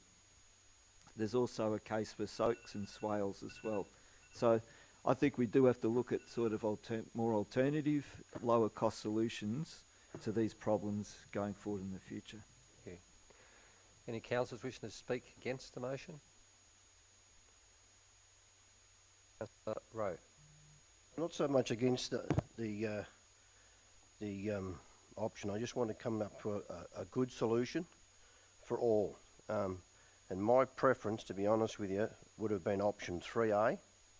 The investigation found that option 3A does have a significant advantage to option 1, as rather than redirecting the flows down King Road, where downstream impacts on private properties are expected, it directs or diverts the water to a location of the receiving waterway where the impacts are anticipated to be comparatively relatively minor and restricted to an already incumbent area and well clear of any dwellings and public access locations, roads and paths. Option 3A is also considered to have less disruptive impact on residents during construction, with road access being able to be maintained during construction with only short duration closures during driveway crossing works. Now, option 3A was found to be more expensive than option 1. I know that. However, as far as I'm concerned, this council is bursting at the seams with money. We've got money, and we can spend that extra money to fix up these issues there. All these issues have stemmed from a poor subdivision design, in my book, by the planners of years gone by, with not addressing the drainage issues and putting subdivision on top of subdivision. What we should have had, a larger plan over all of this subdivision. They should have had a large concrete stormwater pipe from the top right through to the bottom to the river, okay, and directed all those flows into a large stormwater pipe. So, point of order with that one. Point of order being? Just that when we're directing water from one area downstream, we were told that that we could flood the residents down further downstream. So I don't know if what Councillor Rowe is correct in saying that. Continue. Okay. So all I'm saying to you, the design, the initial design should have been done for a larger green area, okay, and put in all that infrastructure, so we're not going through all of this at the moment, okay? And this has been happening in a lot of the subdivisions. We've got it here in Bannockburn. We've got it out here at Clyde Road. The same thing's been happening, okay, with the design of all these things. And now we've come to the day where we've got to do something about this, okay? We've got to sort it out for the residents of Inverleigh. And we've got to do it for Bannockburn. And I think there's issues at Smearsdale as well. It's a massive issue, okay? But my argument is, do it once, do it properly. If it's going to cost another $300,000 or $400,000 to divert it down directly straight down towards the river and get an easement, just do it. Do it properly. And as we all know, there's plenty of money. We can get some more money, okay? We've got all the land at Lamandra to sell, all those blocks. 400, 500,000 a block. Yeah, I'll give you a bit of more and time. And if you're short of 400 or 500k, just wait off, do it properly, do it once. Very much. Councillor Whitfield, would you like to close, please? Councillor Sharkey, speak against. Speak. This is a very, very difficult one to actually support, and it's very difficult one to go against as well. I think wholeheartedly we want to support the residents on this, but I do concur with Councillor Gamble's comments there regarding how and why we do this, because we are extremely well versed. We've all had complaints from residents around the Shire, whether it's Lowndes Road in Bannockburn, up in Smearsdale. There's just so many different residents around the Shire that have these similar issues in that they have flood issues. So if we are, I do agree with Councillor Gamble, we are setting a precedent here, and we do appreciate that. You know, we're almost holding ourselves as council liable for the scars of yesteryear and poor planning and whatever have you. But councils need to go forward and appreciate that there is going to be other residents in the Shire that have and will have issues, flooding issues and the like. I probably don't agree with Councillor Rowe's comments that we're busting at the seams with money. It was only a month or two ago when we're squabbling over singles of thousands of dollars in a budget. But this is a significant spend. We know, councillors, we've had other decisions that have come before us on drainage issues, and we've allocated funds for drains and the effect that they have on residents. So I think going forward, whether it's a specific line item in the budget that we set aside X amount of money each year, we need to start a fund to help mitigate these issues, because ripping this sum of money out, Councillor Rowe is 100% right. I think we'd all prefer to do the best option, but funds always make these decisions quite difficult. So I am supportive. I will support this, but I don't want to, and that's just the monetary side of things. I wish we didn't have the scars. I wish we had better planning going back, but we don't, and this is the effects on that. But we need to find a way in which to prioritise all of these into the future, because this isn't an isolated drainage issue in the Shire. Thank you. Councillor Whitfield, would you like to close, please? Thank you, Mr. Mayor. I will try to address some of the comments, and I appreciate everyone is supportive of this issue. I suppose firstly I will acknowledge there are drainage issues across the Shire, and I actually got on board council by campaigning for improvement to drainage issues. in this case, this drainage catchment area has been through a prioritisation process, and the next one is Bannockburn. We've been through that in briefings. We understand why. This solution, according to the modelling and the reports, is a solution. This is not a half fix. So if we fix things one at a time properly, we can move on and fix the next ones. Now, Councillor Gamble talked about a precedent. I'd love to see this precedent set. Finally, we're fixing legacy issues. And it's been mentioned, there are legacy issues all across the Shire, not just in drainage, in landfill capping and all kinds of things that, you know, we shouldn't be building anything. We should be looking back before we go forward. We have that much to catch up on. I want to acknowledge Councillor Rowe's intent as well to absolutely support it. And I know he reads the documents thoroughly, as do I, and it would seem as if we've come out with some different opinion on what the documents say. I'm led to believe, as the officer report suggests, that option 1 is as good as option 3. Option 3 is disruptive. Is less disruptive during the construction process, but the results achieve the same thing as option 1.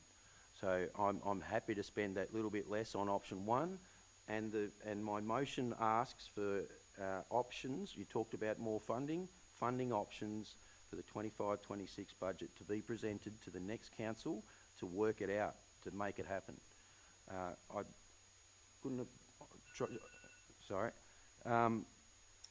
And sorry, Councillor Gamble, but experts with degrees have come up with these solutions, and throwing humps and speed humps and things in doesn't help. Yeah. Look, I might leave it there. We've all ridden this journey for nearly 2 years. It's good to finally get something on paper that says something's going to happen. So, thank you. Very much. Councillors, I'll now put the motion All those in favour? Carried. Thank you. We now move to agenda item 8.13. Excuse me, Mayor, could I ask for a break? I'll break a seconder. We'll break. It's now. We'll return at 5 minutes. 8:10.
Oh, flick a coin, will you?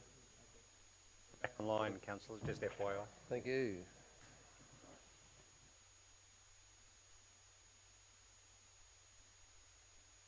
Now move on to agenda item 8.13, Federation Bridge repairs. I refer councillors to page 63 of the agenda for this report. Take the report as read. Are there any questions to the applicable director? 8.13? Federation Bridge repairs? Don't do that to me, Director, please. It's been a long day. Any questions to the Director? Do I have a mover for the recommendation? Councillor Whitfield. Do I have a seconder? Kirby. Sorry. Councillor Whitfield, you'd like to speak to the motion, please? Thanks, Mr. Mayor. Look, I actually see there's been obviously a change of direction since the last time this was before council, and I spent the week thinking about it, and I've kind of arrived that it's pretty straightforward. While it's disappointing that quotes to provide a new bridge came in so far above the allocated budget, the requirement for the bridge is unquestionable. The connectivity for the people of Inverleigh that Federation Bridge provides is vital. School children use it to get to school. Residents use it to access the shops in the main street and the sporting precinct. Families use it to access the new active youth space that we've just installed. It provides connection to the river walks that attract locals and visitors to Inverleigh for recreation. With approximately half the town north of the Lee River and planned for more growth, this bridge is vital. There are safety concerns in that, at the moment, in that any bridge closed signs are being torn down and people are still using the bridge in its current state. This behaviour actually just illustrates how needed the bridge is. It also shows that that until the bridge is fixed, perhaps some more fit-for-purpose restrictions and barriers need to be installed. As the local councillor there, I've been approached by many, and there is a definitive direction from the community. The Inverleigh Progress Association has provided support for the repair of the bridge in an email to myself and other councillors, and there have been many residents on Facebook calling for the repair of the bridge. The current construction budget allocated covers the cost of the repairs. By repairing the bridge, it provides a further 25 years life expectancy, which will enable enough time to plan and prepare for a new bridge. The officer report recommends repair, and the finances option table in the report, it's actually slightly misleading as it does not extrapolate from the 25-year lifespan to the 100-year lifespan. So while the report covers it and is accordingly supportive, the finance options table does not factor in the value of community connection. Look, I'm pleased to be able to represent that community and support the motion to repair the bridge. Thank you. Councillor Kirby, you'd like to speak to the motion, please? I'll reserve my right of reply. Thank you, Mr. Mayor. Thank you. Are there any other councillors wishing to speak to the motion? Councillor Gamble, thank you. Yeah, likewise, up in Teesdale, I also use that bridge because it's, you go through the bush, you can cycle through the bush, as I used to do with a regular group, and we used to cross that bridge to get over to have a coffee before heading home. But I used to take my kids down there to try and find platypus. There's heaps of kids use bikes around there. And it's a very important community asset for the connectivity issues that Councillor Whitfield spoke about. The river walks, the tourism, it's a really nice part of the world there, and it's a beautiful bridge, so it'll be a great shame to see it out of action for some time, unfortunately. can't say whether it's quicker going through a repair process than a complete rebuild, but it will be substantial works and it takes a while to do all of that. But the I'd wonder also whether there is a possibility of creating a temporary structure for just crossing the river there. Most of the time that river's quite benign, and if there was some low-cost sort of structure or rock walk or something that could be investigated, I think the community would really appreciate it because of that need for people to have a crossing at thereabouts. Even if it was something that was to get washed away, it was temporary, you know, but I don't think it'd be money ill spent. Any councillor to speak against the motion? Councillor Rowe, thank you. Thank you, Mr. Mayor.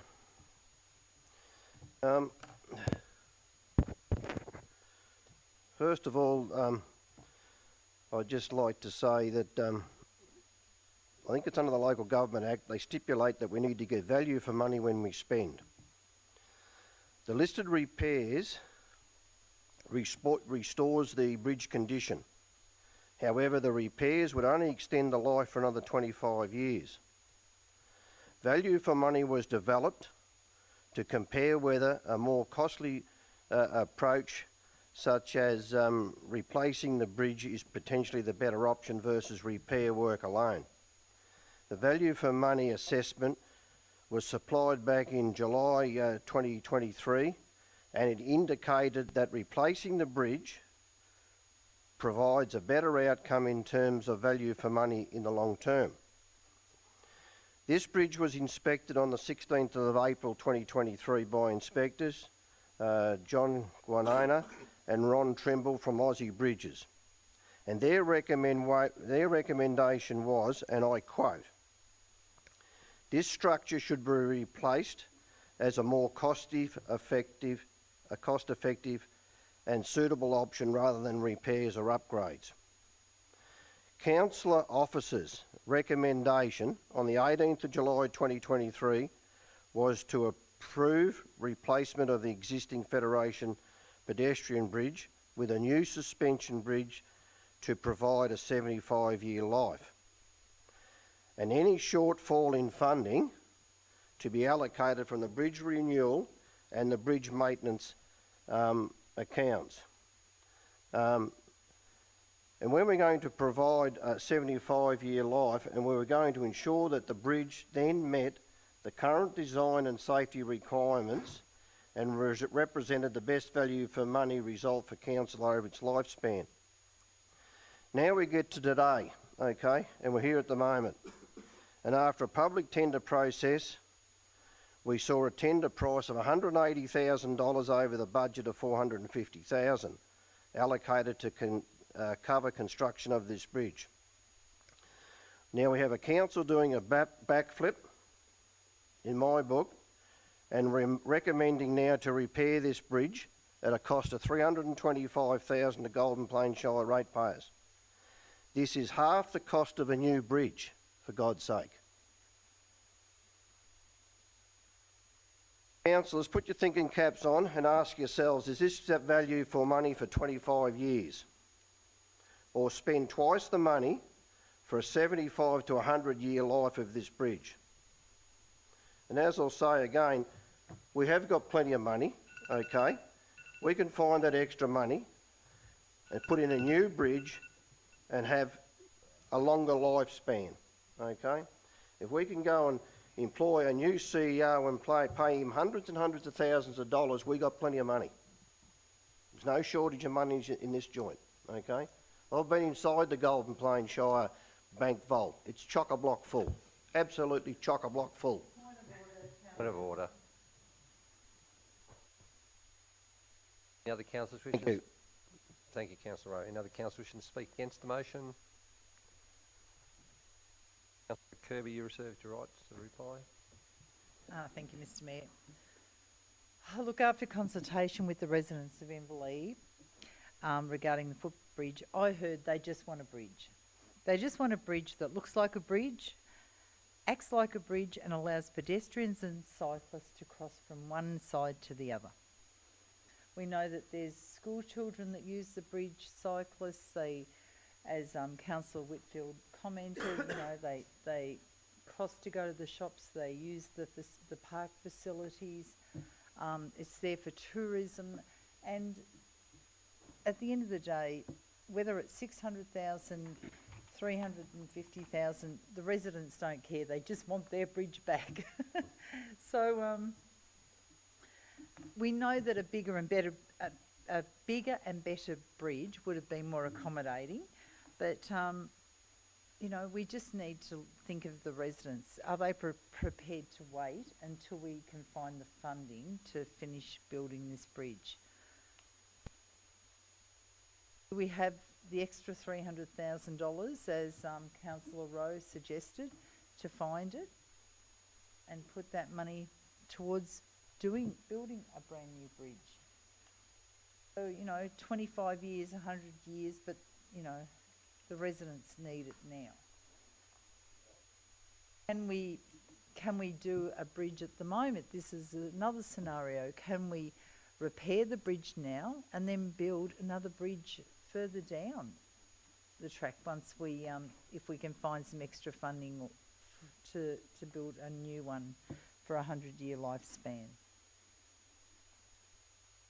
We could get, you know, just bide our time and the prices might come down, but at least in the meantime, the residents will have a bridge to use. We're all in two minds, but they can't wait. They need one now. So under that, I think option one is the, you know, it's a no-brainer. The residents need it. We need to go ahead with it, because if we can't find the money, if we can't find a opportunity to receive a grant, they could still be waiting, and it could be 4 or 5 years down the track before a bridge is actually built. So I think overall, let's just get it done, and we thank the residents for their patience, because we know we wanted the better alternative in the long run, which was the 100-year proposal, but at the moment I think the 25-year option is going to be the best and cheapest way around it for the time being. Thank you, Mr. Mayor. Phil, would you like to close, please? Thanks, Mr. Mayor. A couple of things I'll just talk to. Firstly, the $629,000 price Councillor Rowe quotes there for a new bridge, that was the lowest tender that came in. The prices ranged up to $1.63 million. So when you start to, you know, it's apples and oranges, and we know through our tender process the lowest price is not always awarded. So we can't pin that 629,000 number as the one that could be an alternative. I've got to say though, Councillor Kirby, prices won't come down in the future as much as we might hope. But this is an occurrence from that same rain event. This is almost 2 years ago that this bridge has been closed now. And if we go through the process of a new build, where the money would have to be allocated in the 25-26 budget, which is a long way away. Then the tender process would begin again, because we'd have to go out for new tenders. And then there's time for the actual build.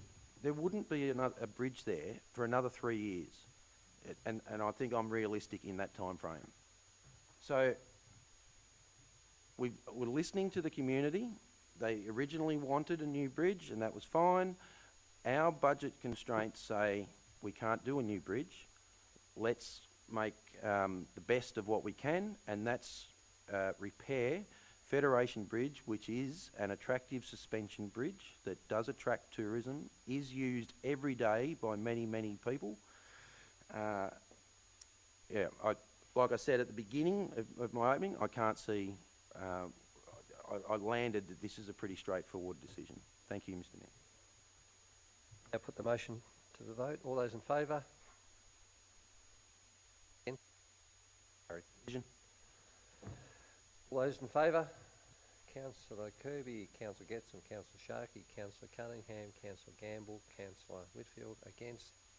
Councillor Rowe. Thank you. It's better value for money. Agenda item 8.14. Thank you, Councillor Rowe. Agenda item 8.14, footpath strategy adoption. I refer councillors to page 68 of this agenda for this report and take it as read. Councillors, are there any questions to the applicable director? Councillors, can I please ask for a mover for this recommendation? Councillor Campbell. Can I please have a seconder?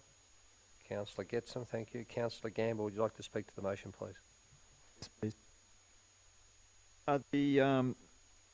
The footpath strategy, the actual document is the attachment, and a good half of it is, it's a 45-page landscape sort of document, a bit different from the other ones in the attachments.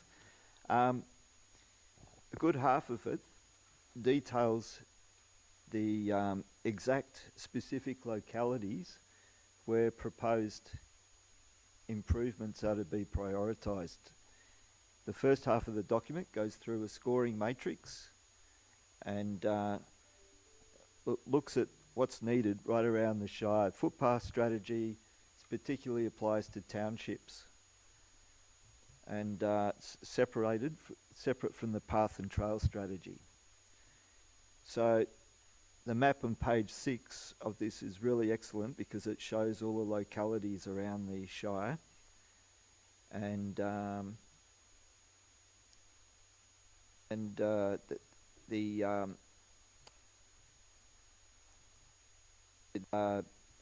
by doing that you can see, sorry I lost track of my notes here.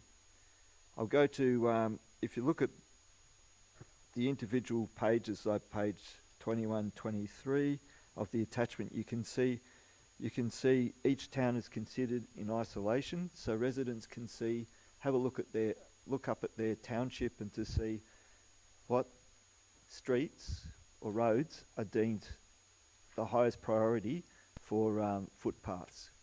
Doesn't mean they're all going to happen.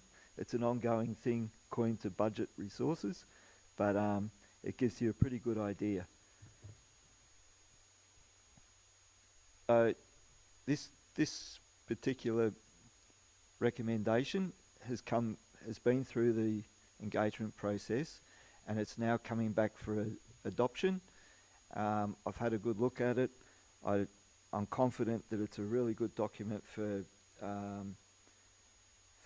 going forward with improving our footpaths over the whole Shire. Thank you.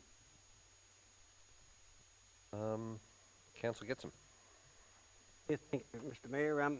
Yes, this document, it's spread all over the Shire, which is great to see. It's not pointed to one area.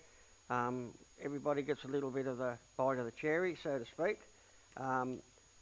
There was performance held at the Bannockburn Culture Centre, the Well in Smeisdale, the Haddon Community Learning Centre, and they were attended by over 50 community members, councillors and council staff. An online survey from in July to August, there was no submissions received, so I think personal touch there was probably a better result. These paths are something that's needed to keep children and pedestrians alike off the main roads, whatever, and it's a way towards further safety within our Shire, which I'm sure our Shire's all great intention is to do, is to keep safety for our residents. Thanks, Mr. Mayor. Thank you very much, Councillor Getson. Any other councillors wishing to speak to the motion? Any councillors wishing to speak against the motion? If not, I'll ask Councillor Gamble to close.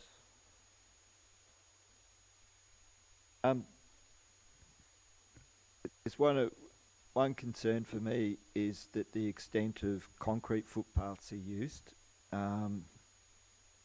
I'd like to see more consideration of soft surfaces like gravel paths. I know they're higher maintenance, perhaps, but particularly in areas where you've got a lot of tree roots and things, they can work out better. And but I understand the need for the hard surfaces, particularly in the inner areas of towns where you're more likely to have prams going to schools, etc. But apart from that, then I think it's a good document that will serve the community well for the next 10 years, and happy to endorse it. Thank you. I'll now put the motion. All those in favour? Carried.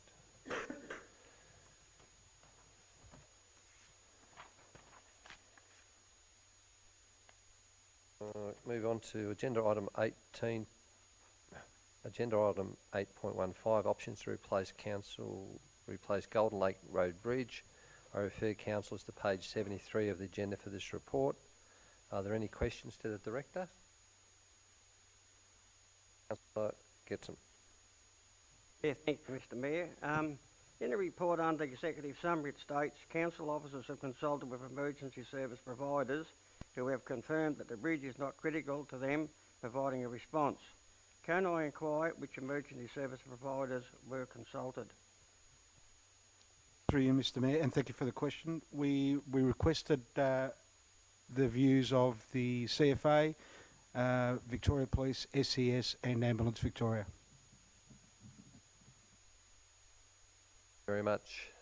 Do I have a recommendation for... Do I have a mover of the recommendation? Do I have a mover for the recommendation? Councillor Getson.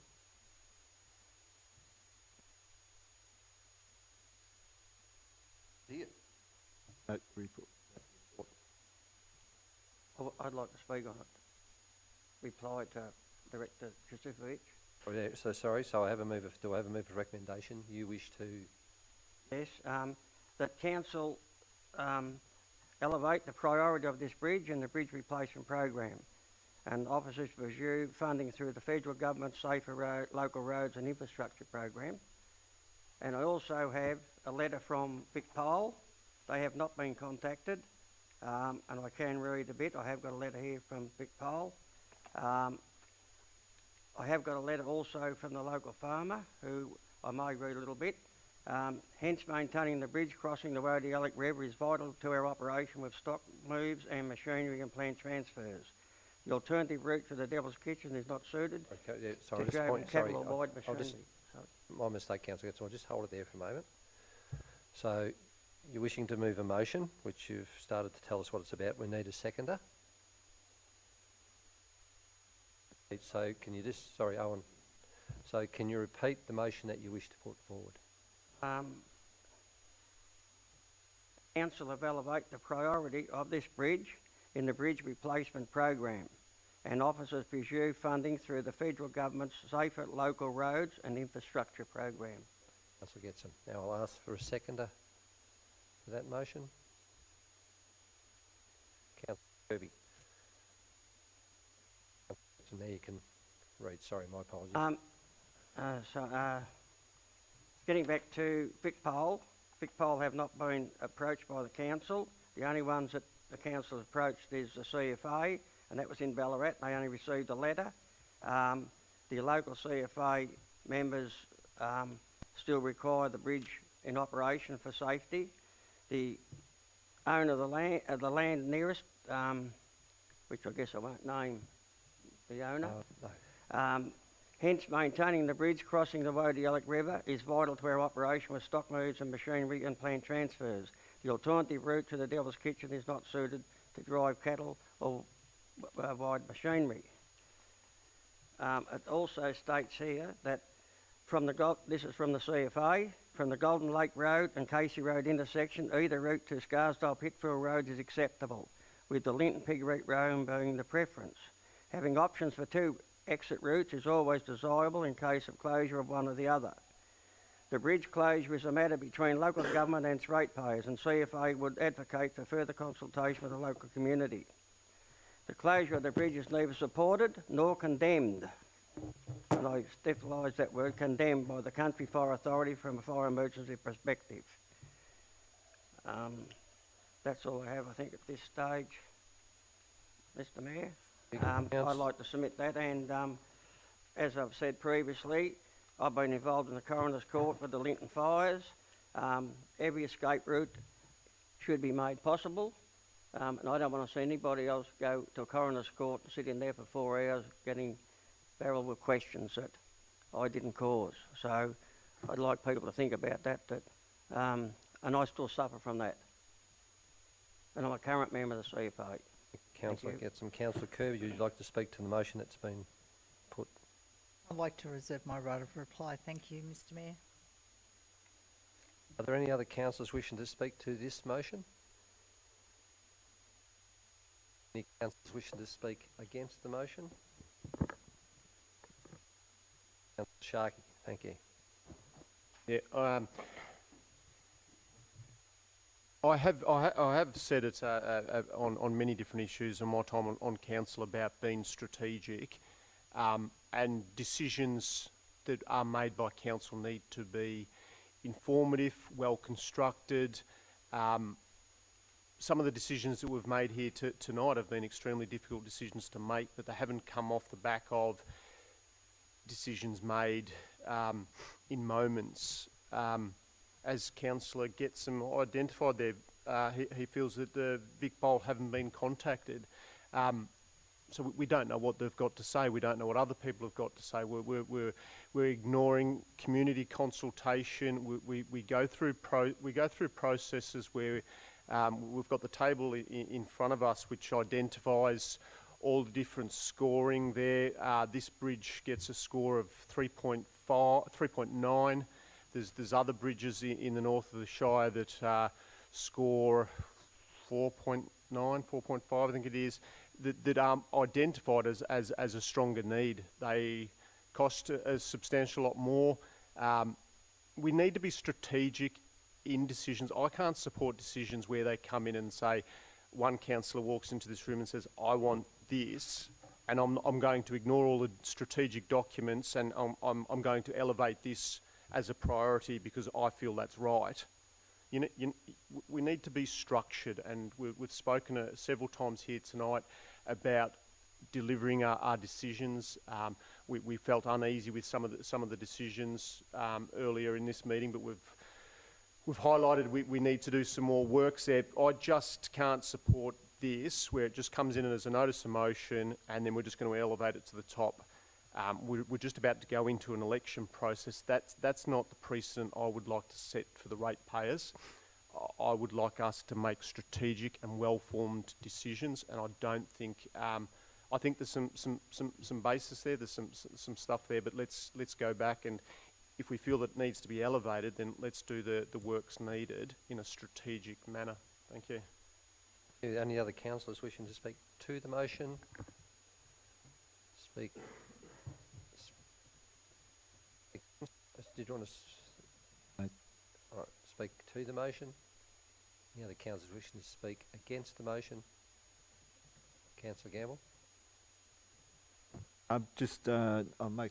It's interesting to note that this whole bridge issue could have been resolved in the past when the previous councillor group considered it, and for $44,000 they could have capitalised on the funding to get it done at that time. Be interesting to go back and look at how that vote unfolded, because a little bit of money saved then has had ramifications down the track.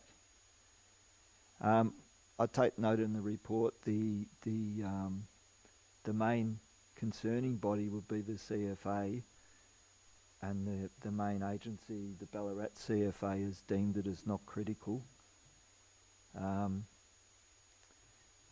My concern also is the Rainbow Bird Trail, which goes along there too. So, but I've been assured there can be other smaller sort of pedestrian bridges in lieu of the main bridge there. It will, of course, be maintained at 5 tonnes for some time. Now, I think this is a decision that can be revisited by the next councillor group as well. And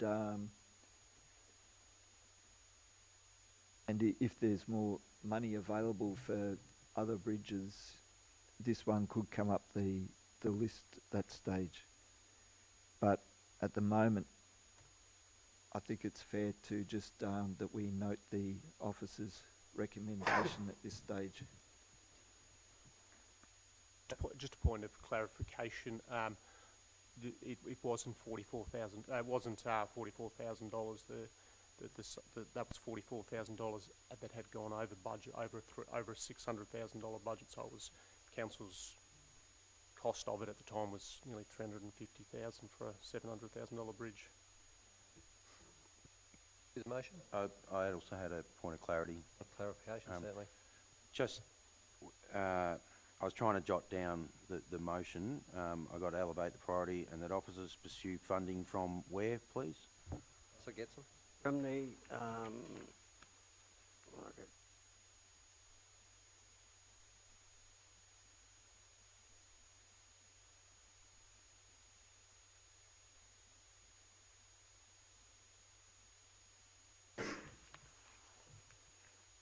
From the federal government's state safer local roads and infrastructure program.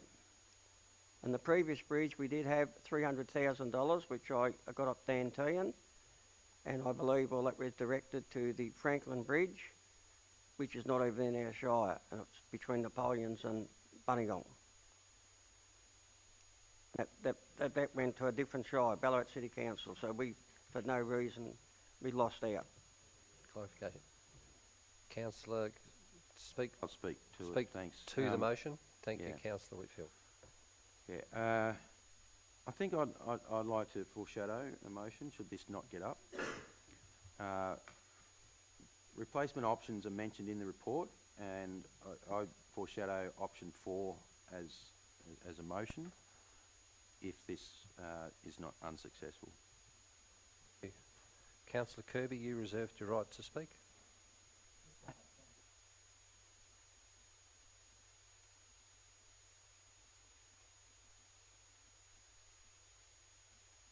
Years ago when this bridge came up, it was a priority for the ratepayers. It was on our list and the funding became available, therefore we acted upon it. It was not at the lower end of the scale, and the reason being is that 3 times, this is the 3rd time now that the bridge has been washed away on the Piggereet Bridge. So we were thinking even back then about the residents and having emergency ways around that whole area. This is the 3rd time this bridge has been replaced. I think we are doing a better job now. We've got better standards, better engineering techniques to look at the level and the force of the water that goes through that area. So when there is no emergency way to get from one area to the other, you know, we're hearing that police and that have to go 20 kilometres around to be able to access and get to emergency areas, you know, to help people. And if there is a bushfire coming and it's coming from the north, as I said at the last council meeting, if it's a bushfire coming from the north and those embers are falling 10 kilometres in front of the fire front, it is very, very easily for people to be trapped and for that Glenelg highway to be cut off in both an east and westerly direction. What other way are they going to go through? Are they going to go through down a road that's fully treed and they could be trapped in there as well? I don't think so. I think we have to, as a council, be open-minded and look at all the options and make sure that our community members are safe. We've already been through the planning policy and we know that we're in a fire danger area, so why aren't we really looking ahead, thinking for the future, as Councillor Sharkey said earlier and Councillor Rowe said earlier, think of the future. You know, do we want to go through this whole scenario again in case that bridge collapses again in a major flood and the force of the water? And then once again, those residents are going to have to bypass and go around again. I think the only way to go through this is to apply to the federal government again for another grant. I back up Councillor Getsom's option for this one. Let's just get it done. Let's just make sure that our residents are safe, that we do have an alternative. We know it's on the bird trail. And yes, sometimes people do. You know, you can have a car that will go over a bridge even if they're on horseback or if they're walking or if they're cycling. Many times you have backup crews who are in cars or trucks, you know, making sure that the cyclists, you know, they don't break down or whatever. So, you know, we've got to look at all options. So whether it's 5 tonne, and we've heard of cars and trucks and buses trying to go over that bridge, we've heard of cement trucks trying to go over it even though there's signage there. We've just got to make sure that we do have an alternative route. So hopefully we can go ahead with this. Thank you, Mr Mayor. Councillor Getsom, you wish to close? Sorry, speak against? Speak for the bridge, thank you. Speak for the motion. Thanks a lot, Mr. Mayor. Yep. No, look, listen, I'm in favour. Maybe not so much of a bridge. Like, there's no reason why you couldn't put a couple of large culverts in there. I've been over that bridge before, large culverts, and make it more of a, you know, sort of more of a forward crossing or something. You know what I mean? And you can beach the sides with large rock. You know what I mean? And put some concrete abutments up to it. You know, it doesn't have to be the state of an art bridge at $1 million cost. Do you know what I mean? I think you need to examine other less costly options, to be honest with you. But yeah, I can't see any reason why you can't pursue it that way. I don't know whether you get any funding. You'd probably be exempt from funding, but yeah, I think it needs to be looked again at. Thank you. Councillor Rowe, Councillor Getsom, would you like to close? Yeah, having said that, Councillor Kirby was hit the nail on the head here. The local police says at present any emergency vehicle attending any incident, Newtown, Cape Clear from the Linton side, he's got to travel 20 kilometres across. I went to a fire at Piggereat on the other side on Saturday afternoon. I couldn't get my fire truck across. I had to drive to Cape Clear to get their fire truck and to attend the fire. By the time I got there, well, I was put a stop on. So they didn't have a driver down there either. So, and we can't get Linton trucks across. And also, if I may quote on from a former councillor, as a Shire we have failed to evaluate this road and bridge, and we should have this raised at our next briefing. This is 2019. In light of Linton bushfires, we must be aware that the residents in this area have concerns that most councils and staff have no idea of. We know that global warming makes the future. There's 78 houses, or probably a bit more now, in Basin Road down. The Glenelg Highway is quite frequently closed between Scarsdale and Linton, whether there's a road accident, trees, or whatever. The people up from Basin Road, Casey Road, and all those areas in there, they have to travel out by the south.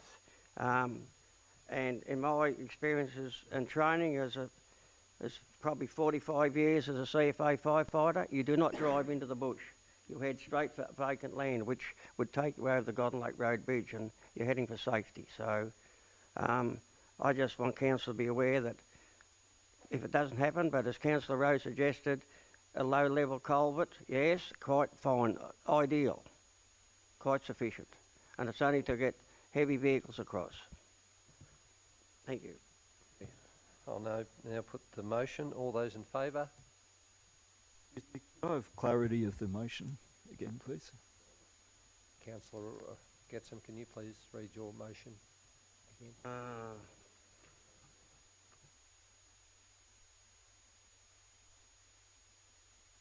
Council evaluate the priority of this bridge in the bridge replacement program. officers pursue funding through the federal government's Safer Roads and Infrastructure Program. Thank you. Councillors, all those in favour of the motion? Those against? Have a division, please. Sorry. Yep, all those in favour? Councillor Getsom, Councillor Kirby, Councillor Cunningham for, Councillor Whitfield against, Councillor Rowe was for, sorry, against, Councillor Sharkey, Councillor Gamble. Thank you.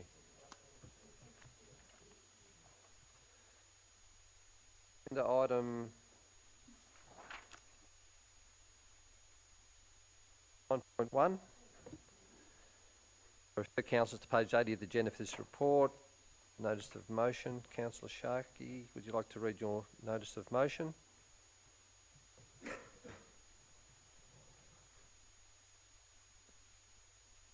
Yeah, thank you very much. The motion, councillors, that I've brought before us is that council officers provide a briefing day report to council on the process, legislative requirements involved in an amalgamation of councils. Councillors, are there any questions? Not? Yes. Wondering, through Mr Mayor, I quite don't understand what you mean by that. Are you suggesting that the Shire dissolves and we amalgamate with other?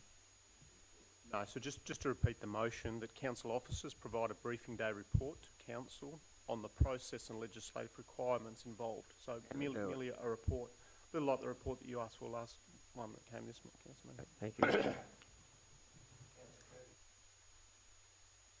Yes, my clarification is, how much would this cost the staff to do this report? Back to council. Thank you, Mr CEO. It is pretty clear in the legislation of the process.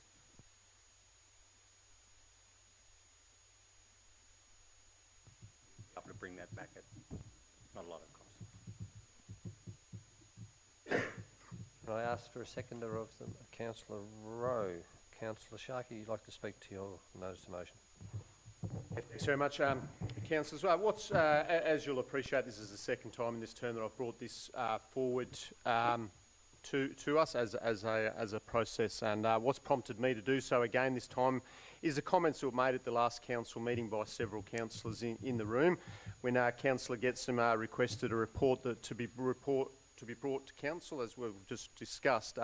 Many of the comments in respects to that were in this room around a report can do no harm, we can only learn more from the process, let's just go with the process. So interestingly, many of those points that were raised by councillors align closely to the arguments that I made when I initially brought this motion to council. The desire to explore and understand the potential positives and negatives of amalgamation is shared by many people in our Shire. To a lot of residents, and I include myself in this group, it seems only logical that a council like Golden Plains considers all of its options. As we know, Bannockburn is a rapidly growing township.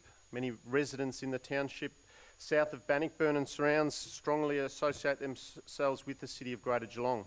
Similarly, those in the north of the Shire feel a strong association or associate themselves to a closer connection to Ballarat, while the east are relatively more aligned to the Moorabool Shire. So there's a clear and growing disconnection within our Shire between the north and the south, and it does make challenging decisions to manage us. So let me be clear, and to pick up on Councillor Getsom's point there, I'm not standing here advocating for amalgamation. I'm not standing here saying let's do this, let's pass it. I'm not one for making decisions haphazardly. I can see the positives and negative aspects involved to this, and I'm sure all of you can as well. However, like any mature and rational organisation, we should be open to posing questions and conducting investigations. I'm not alone in this thinking. Many residents continuously ask me about the possibility of amalgamation, and it's not difficult to understand why. If we were part of Geelong City Council, farmers would see their rates reduced by thousands of dollars. Owners of vacant land might see their rates halved, and residential properties could enjoy far cheaper rates. So, councillors, all I'm merely asking for is a report brought down, and as the CEO said, it's pretty simple and straightforward report and legislative requirements. Thank you. Councillor Rowe. Thanks, Mr Mayor. Look, I support Councillor Sharkey in bringing this report forward. As a lot of people probably know, we've got property right on the boundary of City of Greater Geelong, Golden Plains Shire. I'll just remind councillors we're not debating the matter of amalgamation. No, I'm going to start talking about cheap. Sometimes there's cheaper rates involved. Okay. Well, that's not what we're debating. What we are debating is whether a report comes to council. We're not debating amalgamation. Okay. I support the report coming to council, Mr Mayor. Thank you very much. And I'll leave it at that. Councillor Rowe. Any other councillors wishing to speak to the motion? Councillors wishing to speak against the motion? Councillor Kirby. Thank you. Honestly, I don't know why we are wasting our officers' time on this subject. There is nothing in the state government, to change the boundaries. And if we're going to look at it, we have to look at not 2 boundaries, but 5 boundaries. Councillor Kirby. We are bound. Councillor Kirby, I must also remind you, we're not debating the matters of the merits of amalgamation. What we are debating is whether a report comes to council. No, because it's going to take too long with all the boundaries that we have. Very good. Thank you. Thank you. Councillor Sharkey, if you'd like to close. Okay, sorry. Councillor Gamble, you're speaking against or to? Against. Against. I believe the notice of motion is disingenuous. It does raise issues. I question the motivation for the bringing this notice of motion to the table, especially since it was rejected previously.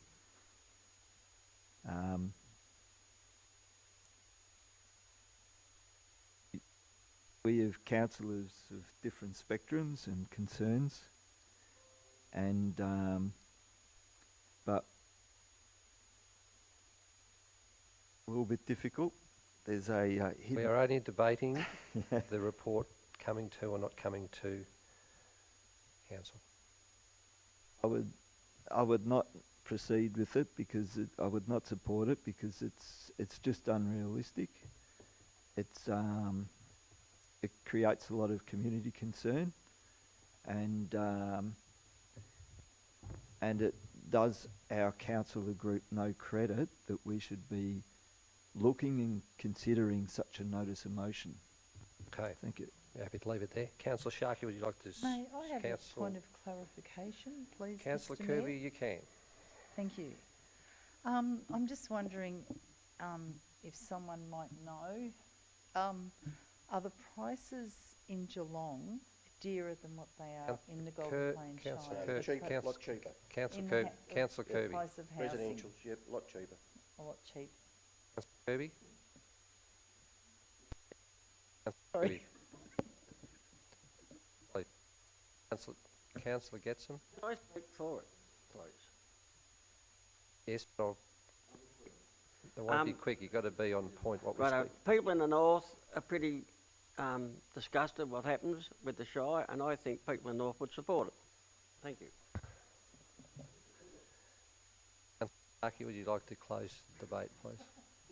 Thanks very much. Again, Councillor, this is very simple, very simple request to bring forward information. So all this motion is, ignore the issue. All the issue is, or the motion is, a councillor that's elected here is representing ratepayers, bringing forward an idea, asking for better education and a learned process on this. So to just say that it's disingenuous or just to fob it off because of personal issues is not giving the ratepayers of the Shire reasons and rationale. So I may very well get a report on this, and I may very well strongly advocate against it, but at least by having this report, learning a little bit of a process, I can return around to ratepayers and say, listen, forget about it, it's not going to happen because of X, Y and Z. So I find it very difficult that councillors would vote against this when a councillor is asking for some information to be brought. That's it. It's going to cost an officer a couple of hours of the time putting a report together. That's it. There's no outcome other than we are going to be better educated after the process. So I appreciate, I sit here in the minority. It's far easier bringing other ideas and concepts and motions on a whim, but it's a pretty simple request to better educate ourselves. Thank you. Very good. I'll now put the motion. I'll now, Councillor Kirby, please. I'll now put the motion. All those in favour? Carried. Against? Carried. Those in favour? Councillor Sharkey, Councillor Getson, Councillor Cunningham, Councillors Rowe. Those against? Councillor Kirby, Councillor Gamble, Councillor Whitfield. Thank you, councillors. Councillors, as we move on to agenda item 9.2, notice of motion, local government satisfaction. Councillors. If they want to live in Geelong.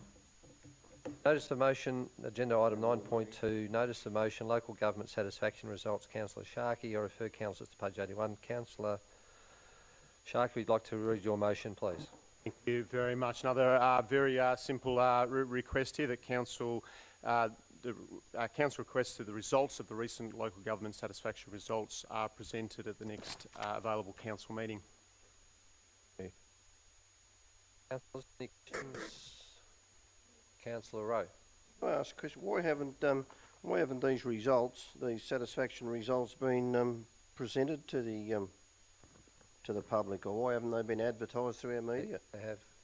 They have. I have clarification from the CEO. Yeah, I'll ask Director Gray to respond to that. Thank you. Thank you, through you, Mayor. In accordance with the from the adopted minutes of July 23 last year, in relation to the community satisfaction survey results, it was part of that adopted resolution, which did carry unanimously. Note that all future reports will be made public following the councillors being briefed, which did take place straight after the councillor briefing on the 16th of July. The results were made public on the council website. Just to be clear, council resolved them not to come to a council meeting 12 months ago. July. And to publish the results and to brief the council on it, which both have occurred just a couple in my time.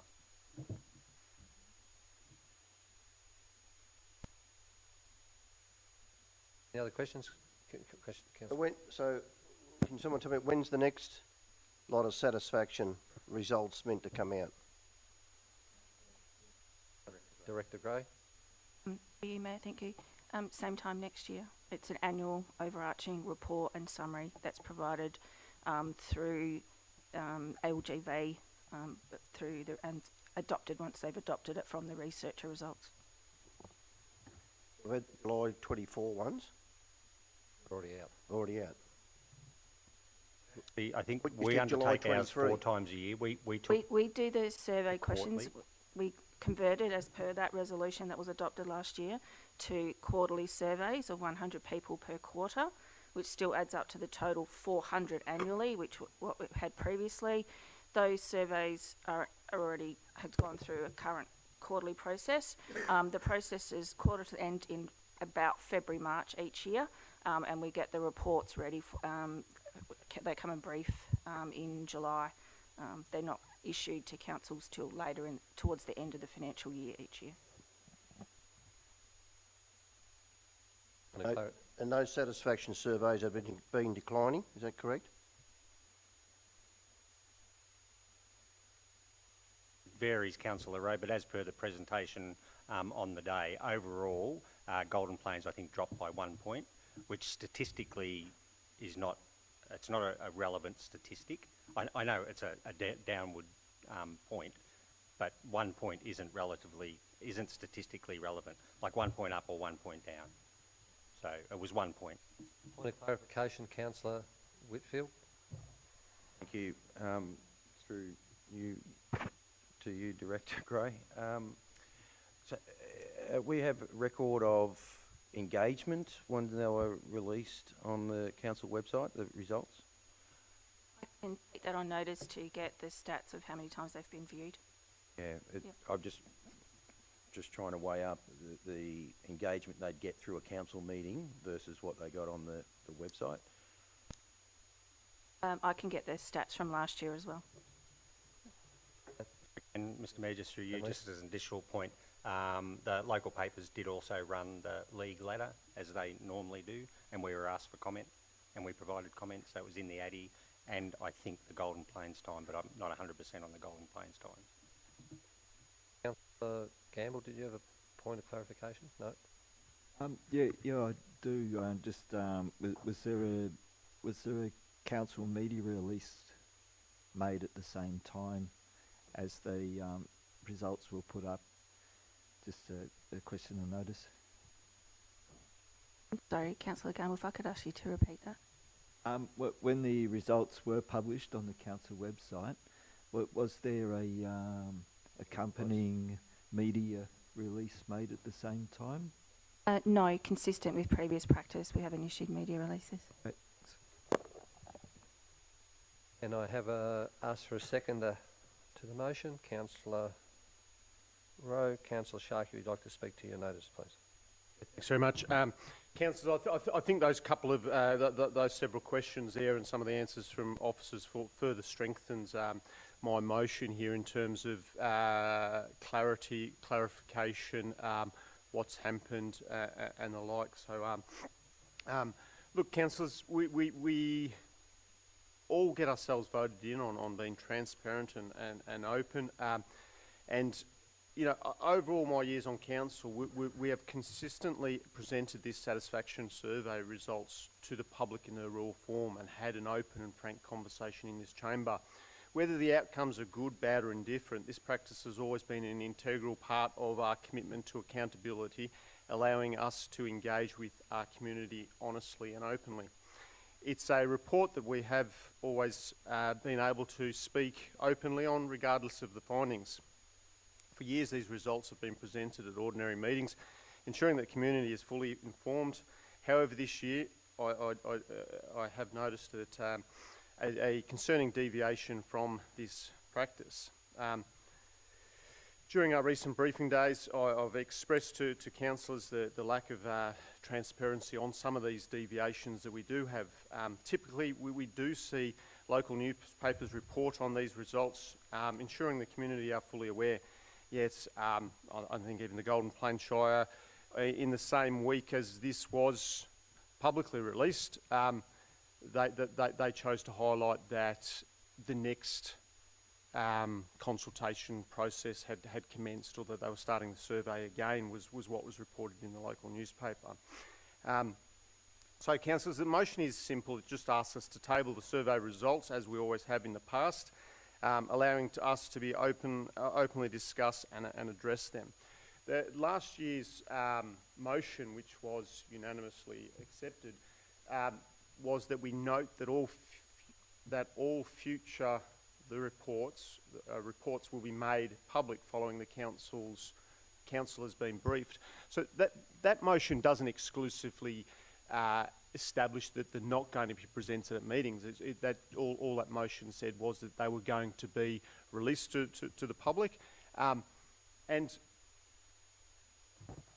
made public. My interpretation of that motion is this is our ordinary meetings. This is where we make things public, and this is where we get to speak to and fro things. So my interpretation of that recommendation is somewhat different. So you know, on two fronts, we have our briefing days where we can be educated on why we're doing things differently. I think this has been open and honest with the community, and we shouldn't shy away from public discussions just because the results may not be flattering.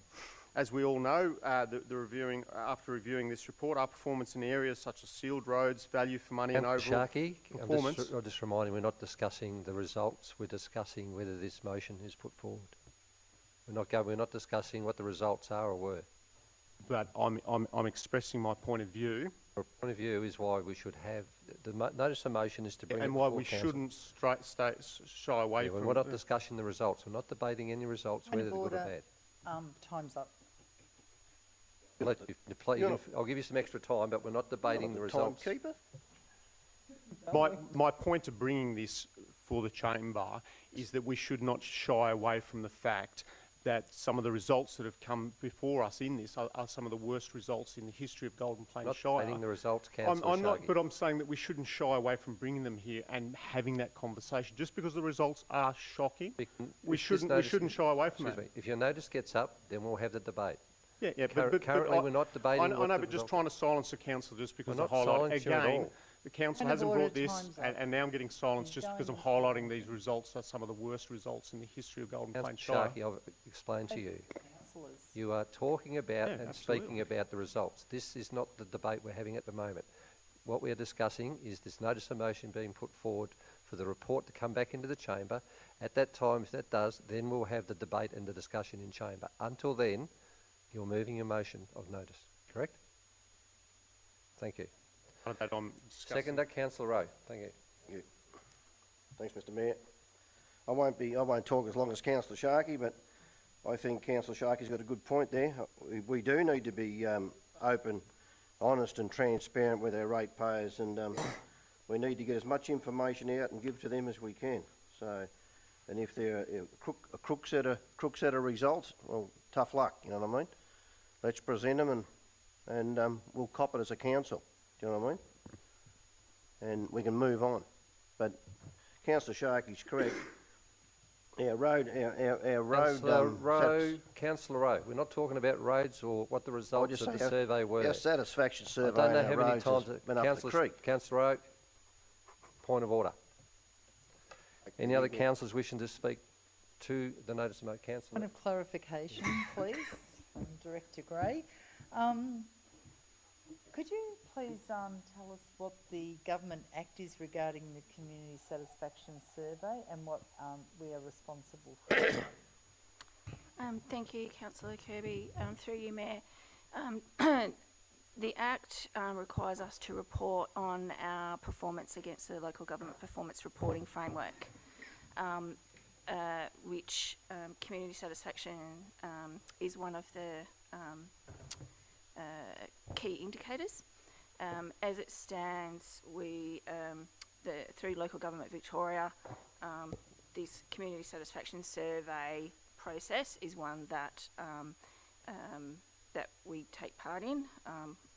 It's not required under the Act, but it is one that is highly recommended by Local Government Victoria, and the majority of councils go through this exact same process. We do all have different questions, but our requirement under the Act is to report on the Local Government Performance Reporting Framework on the results of our community satisfaction. Councillors wishing to speak to the motion? Councillor Whitfield, thank you. Thank you, Mr Mayor. Yeah, I agree. Can't be transparent enough. No matter the results, the results aren't the consideration. It's just ensuring public are educated on our performance. Wouldn't like to see the results used as, something with an upcoming election. Wouldn't like to see that be the reason for this, but more than happy to put the results out there again and again. Thank you. Any councillor wishing to speak against the motion? Councillor Gamble. I'll point out that this NOM was not proceeded with in a consultative manner, as I believe it should have been. I believe it's motivated by political expediency. Councillor Gamble. We discussed it. We're not talking about political parties or biased or whatever. We're talking about whether this motion should be put forward or not. Well, the effect of it is that I believe good councillors would have discussed this situation with fellow councillors and officers, because it does reflect negatively on the officers and the organisation as a whole. It's like there's some sort of conspiracy going on. Gamble. when the fact that these results have been put on the published on the council website and the media covered it. That's pretty transparent in my book, and if we want to proceed to get it back in the chamber, I think it would have been better to discuss it with fellow councillors and officers, and it could have been resolved in action through a consensus request to the CEO, or we could look about bringing it through with a normal motion process. But no other councillor, I wasn't consulted or aware of this when this nom came in, and yeah, and once again, I don't think it makes us and the council look good, but seems to be motivated by other reasons. Shark, we'd like to close, please. Thanks very much. And this notice of motion to get emailed through to councillors last week, so most councillors would have read it a week ago. Please, Councillor Sharkey, you can just please close. Yeah, through the CEO, through the process. And point of order. That's sort of misrepresenting the situation, because it was put in as a nom, so we didn't get to see it before it was already in this process. Please. And I'm not obliged to do so. Actually, just as you have done tonight on several items not presented. Councillor Sharkey, I'm giving you the opportunities to close, otherwise you won't have one. Councillors, let us uphold the values of openness, accountability by ensuring that these results are presented to our community as they always have been.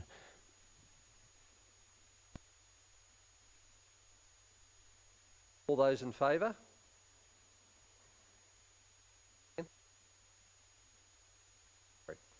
Please. All those in favour? Councillor Sharkey, Getson, Cunningham, Whitfield, Rowe. Those against? Councillor Kirby, Councillor Gamble. Thank you. Mr Mayor, if I may, and I rarely do this, but I will make the point that officers implemented a council resolution 12 months ago. So any point of order, Mr Mayor, CEO is not part of this meeting. The CEO can step in at any time. No, the CEO is entering into a debate. No, he's not. He's stating facts. This is a debate. I've stated a fact also. I've read out the notice of motion from last absolutely your call. Director Gray, Governance Officer, position of the CEO making comment about. The CEO is entitled to make particularly as a statement of fact that he is making. He's able to make. He is a part of this meeting. Is on process and it is on council resolution. Council resolved in July last year for the community satisfaction survey to go to a briefing and be published. The inference that council officers are hiding a report is just wrong. That's all, Mr Mayor. We now move on to... No, hang on. Nil. Urgent business. Nil. Confidential reports for decision. There are confidential items for consideration tonight. These items are considered confidential as defined in Section 3 of the Local Government Act. Can I please have a councillor to move the recommendation to move into closed session? Councillor Getson? Can I please ask for a seconder? That was quick. Councillor Whitfield, I put to the motion. All those in favour? All those in favour? Thank you. I'll now ask all members of the gallery to leave the meeting so the meeting can be considered the confidential matters. The live